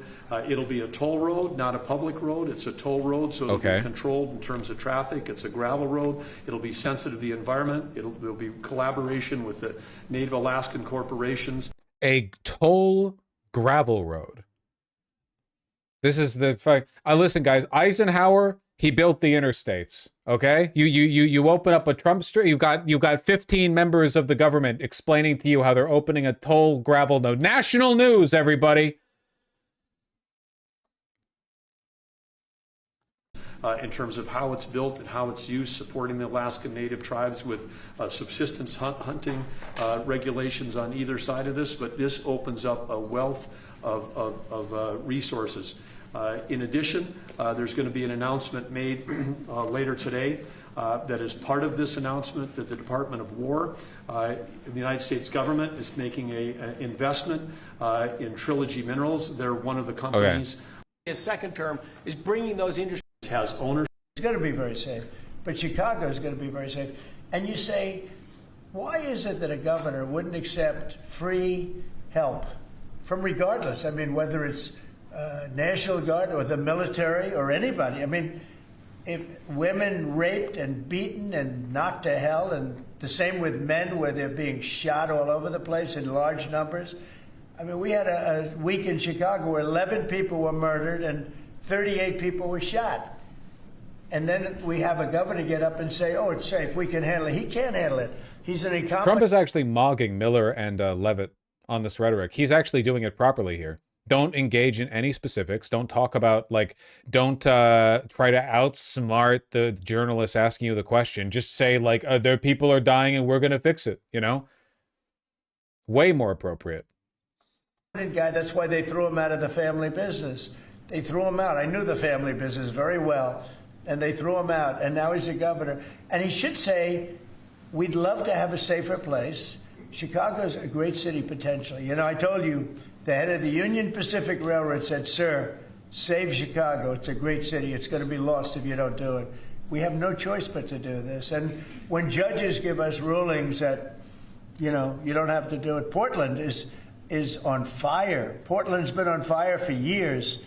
And not so much saving it. We have to save something else, because I think that's all insurrection. I really think that's really criminal insurrection. So I appreciate the question. These are unsafe places. We're going to make them safe. Are we giving up on Portland? Safe. So you see what's going on in Memphis. Not pretty, but you know what? We're doing a pretty job, because it's going to be a very safe place in a little while. The only reason they're going into Memphis is because they wanted to they wanted to continue their role after getting to easy walk Washington D.C. because it's a very easy city for the federal government to control, and Memphis is amenable to their little invasion. Like the only like no one talks about Memphis. Certainly Republicans don't. The only reason they're talking about Memphis is because like they're fine with having the troops there or whatever, because it's all culture war bullshit.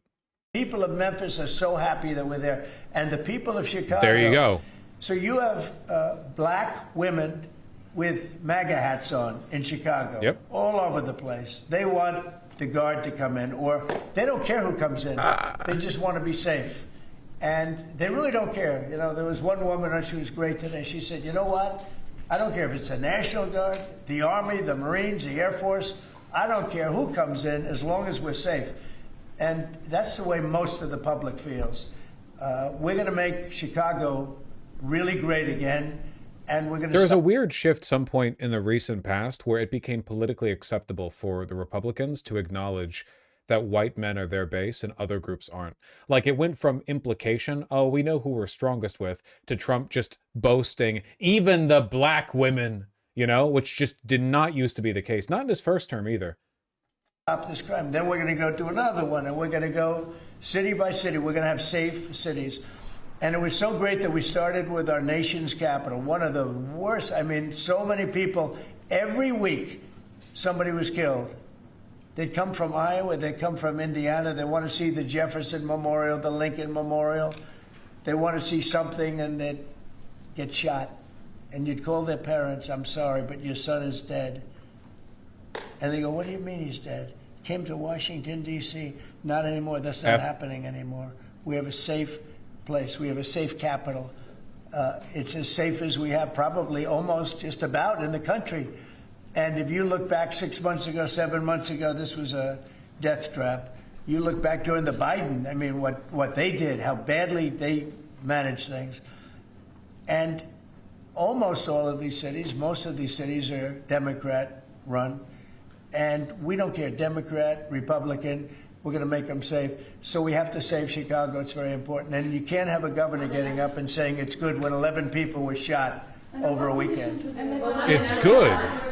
What? The Insurrection Act, under what conditions or terms would you? Well, I'd do it if it was necessary. There So we far, go. it hasn't been necessary. But we have an Insurrection Act for a reason. If I had to enact it, I'd do that. If people were being killed and courts were holding us up, or governors or mayors were holding us up, sure, I'd do that. I mean, I want to make sure that people aren't killed. We have to make sure that our cities are safe. And it's turning out, and we started with D.C. It's been so successful. Think of it. People wouldn't go to restaurants. The restaurants were closing. We were losing a lot of restaurants, as you all know. And now restaurants are opening and they're thriving. They're actually having a really tough time because nobody wants to walk around since there's such an obvious out and about military occupation of the city. I went 2 weeks ago and it was great. I'm going to go again. I felt very safe, very safe. Forgetting about guards and Secret Service, and I would have gone, it would have been very safe. D.C. is a great, and look at the cleanliness of D.C. Look at how it's clean. You don't have tents all over the place. We had parks where you couldn't even walk through the park. You had people from tents, and they were violent people. Some of these people were violent people. We have a great, safe capital again, and if you look at it in 6 months from now, it'll be the most beautiful anywhere in the world. It's being cleaned. The graffiti's all gone now. The tents are all gone. We have a capital that you can be proud of, but it'll only get better with time. It really gives attention, I guess, to the lie about cutting down on crime when they talk about, well, we're going there to prevent crime, and then, well, what are the results of your having arrived there? Less graffiti and tents. Oh, so you haven't actually done anything about any crime. You've just gotten rid of the like superficial emblems of crime that people from suburbs cry themselves over, you know, or cry themselves to sleep over, right? Yeah, you've aesthetically touched up, you know. It's October 7th, the 2-year anniversary of the original Israeli attack. Do you expect a Gaza deal tomorrow, or any sort of hostage deal tomorrow? I think we're going to have a deal. It's a hard thing for me to say that when for years and years they've been trying to have a deal with Gaza, But, I mean, literally for centuries, okay, if you really think about it. But... So it looks like it's all on Chicago again. It was gonna be Chicago, and then it wasn't gonna be Chicago, and now it is going to be Chicago again. Been some good news on that front. As was mentioned in the Carolyn Levitt presser that we looked at earlier, Chicago's mayor, who we do not generally like, but in this instance is on the right, has signed an executive order banning federal immigration properties from using city property in their operations. The order prevents ICE officers from using city-owned parking lots, vacant lots, and other locations for staging, processing, and operations. It directs city departments to implement the measures within 5 days, requires city employees to immediately report violations, and encourages local businesses and community organizations to adopt similar policies. So that's nice.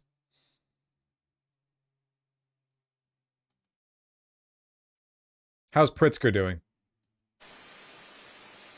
The Trump invasion began. Seriously? This is the video and audio? Announced their operations on September 8th. Our people have Are we being for real right now? Subjected to violence, intimidation, and harassment. They have struck fear in our communities, including notably fear in the hearts of U.S. citizens. Trump. Yeah, no, absolutely not. Absolutely not.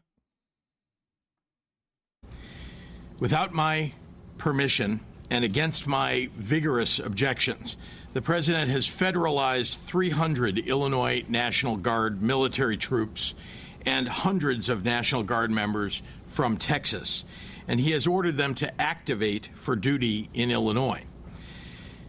I have called upon Governor Abbott to immediately withdraw his support for this decision and refuse to allow Texas National Guard members to be used in this way. Let me be clear.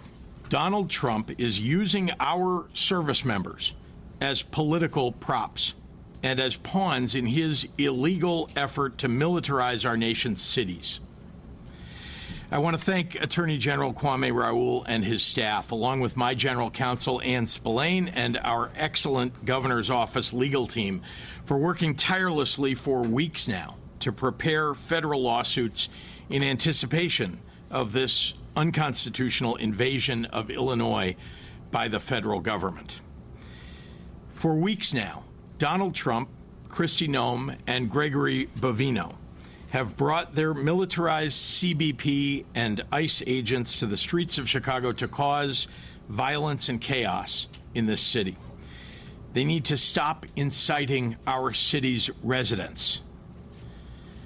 Since the beginning of this invasion, families have been snatched up off the streets or removed from their homes, zip-tied and detained for hours, including especially U.S. citizens and legal residents of our state.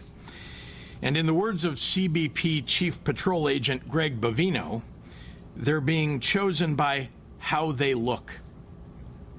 Peaceful protesters have been hit with tear gas and shot with rubber bullets. Journalists simply reporting the facts on the ground have been targeted and arrested. U.S. citizens, including children, have been traumatized and detained. Yeah, I guess this is just why I don't like Pritzker as much as some people say that I should. He's not even as fiery as Gavin Newsom is sometimes. I wish he was a lot more emphatic. It looks like Chicago is going to end up being the battleground for these federal deployments, and it's the first time that it's happening, at least to a significant extent, outside of Los Angeles and DC. So, I don't know. This escalation of violence is targeted and intentional and premeditated. The Trump administration is following a playbook: cause chaos, create fear and confusion, make it seem like peaceful protesters are a mob by firing gas pellets and tear gas canisters at them. Why? To create the pretext for invoking the Insurrection Act so that he can send military troops to our city. He wants to justify and normalize the presence of armed soldiers under his direct command. Armed soldiers. Armed soldiers. Well, we'll see how it goes, I suppose. Jesus, though.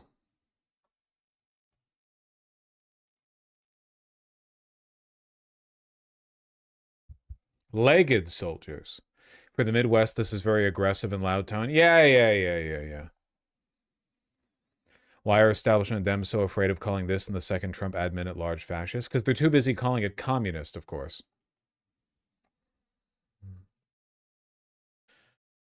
Oh, man.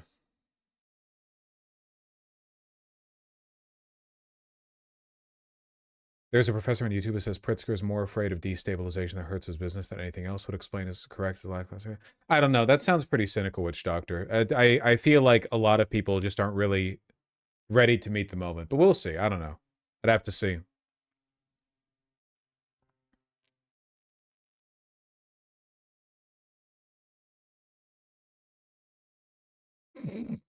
Okay, hold on. I can do one last thing, because I have to go soon. Sorry, I love you. Are we being for fucking real? Yeah, please. Mr. President's term today, Mr. President. Say it. The Supreme Court is back, and they rejected today an appeal by Ghislaine Maxwell to overturn her conviction. That means her only chance of getting out of prison is a pardon from you. Is that something you're... Who are we talking about? Ghislaine Maxwell. You know, I haven't heard the name in so long. I can say this, that I'd have to take a look at it. I would have to take a look. Did they reject that? She wanted to appeal her conviction. And what happened? They said that they were not going to hear her appeal. I see. Well, I'll take a look at it. I will speak to the DOJ. I wouldn't consider it or not consider it. I don't know anything about it. So, but I'll speak. I will speak to the DOJ. Why would she be a candidate for clemency, sir? I don't know. I mean, I'd have to speak to the DOJ. I'll look at it. I have a lot of people have asked me for pardons.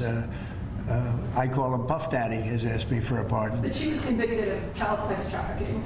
Yeah, I mean, I'm going to have to take a look at it. I have to ask DOJ. I didn't know they rejected it. I didn't know she was even asking for it, frankly.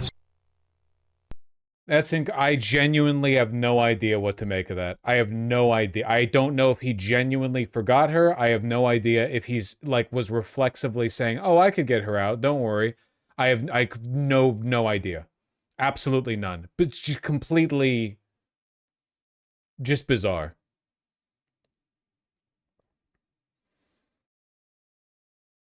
His brain is gone. Oh God, yeah. I mean, it's been gone for a while, but like, Jesus Christ. That was actually decent acting. It's just funny because normally he's really belligerent with anything. Anytime Epstein or whatever comes up, he gets really belligerent because he's upset that he can't brag about going to Little St. James. And then she comes up and he's like, I forget. I don't know. I'd have to look at it like 50 times. He's sold it to me. I don't know. Maybe he did forget. Maybe he has no idea where he is right now. That's crazy.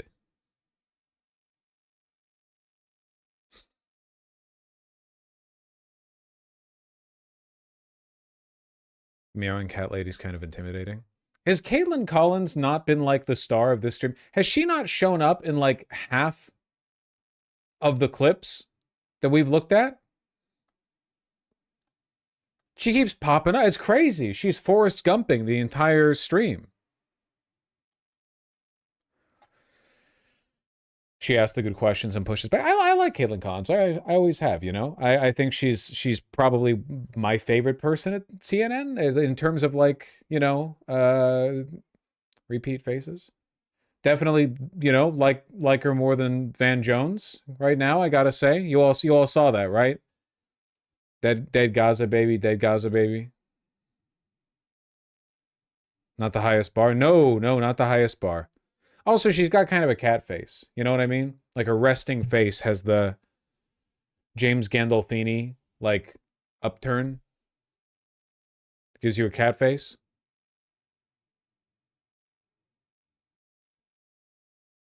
Yeah, you get me.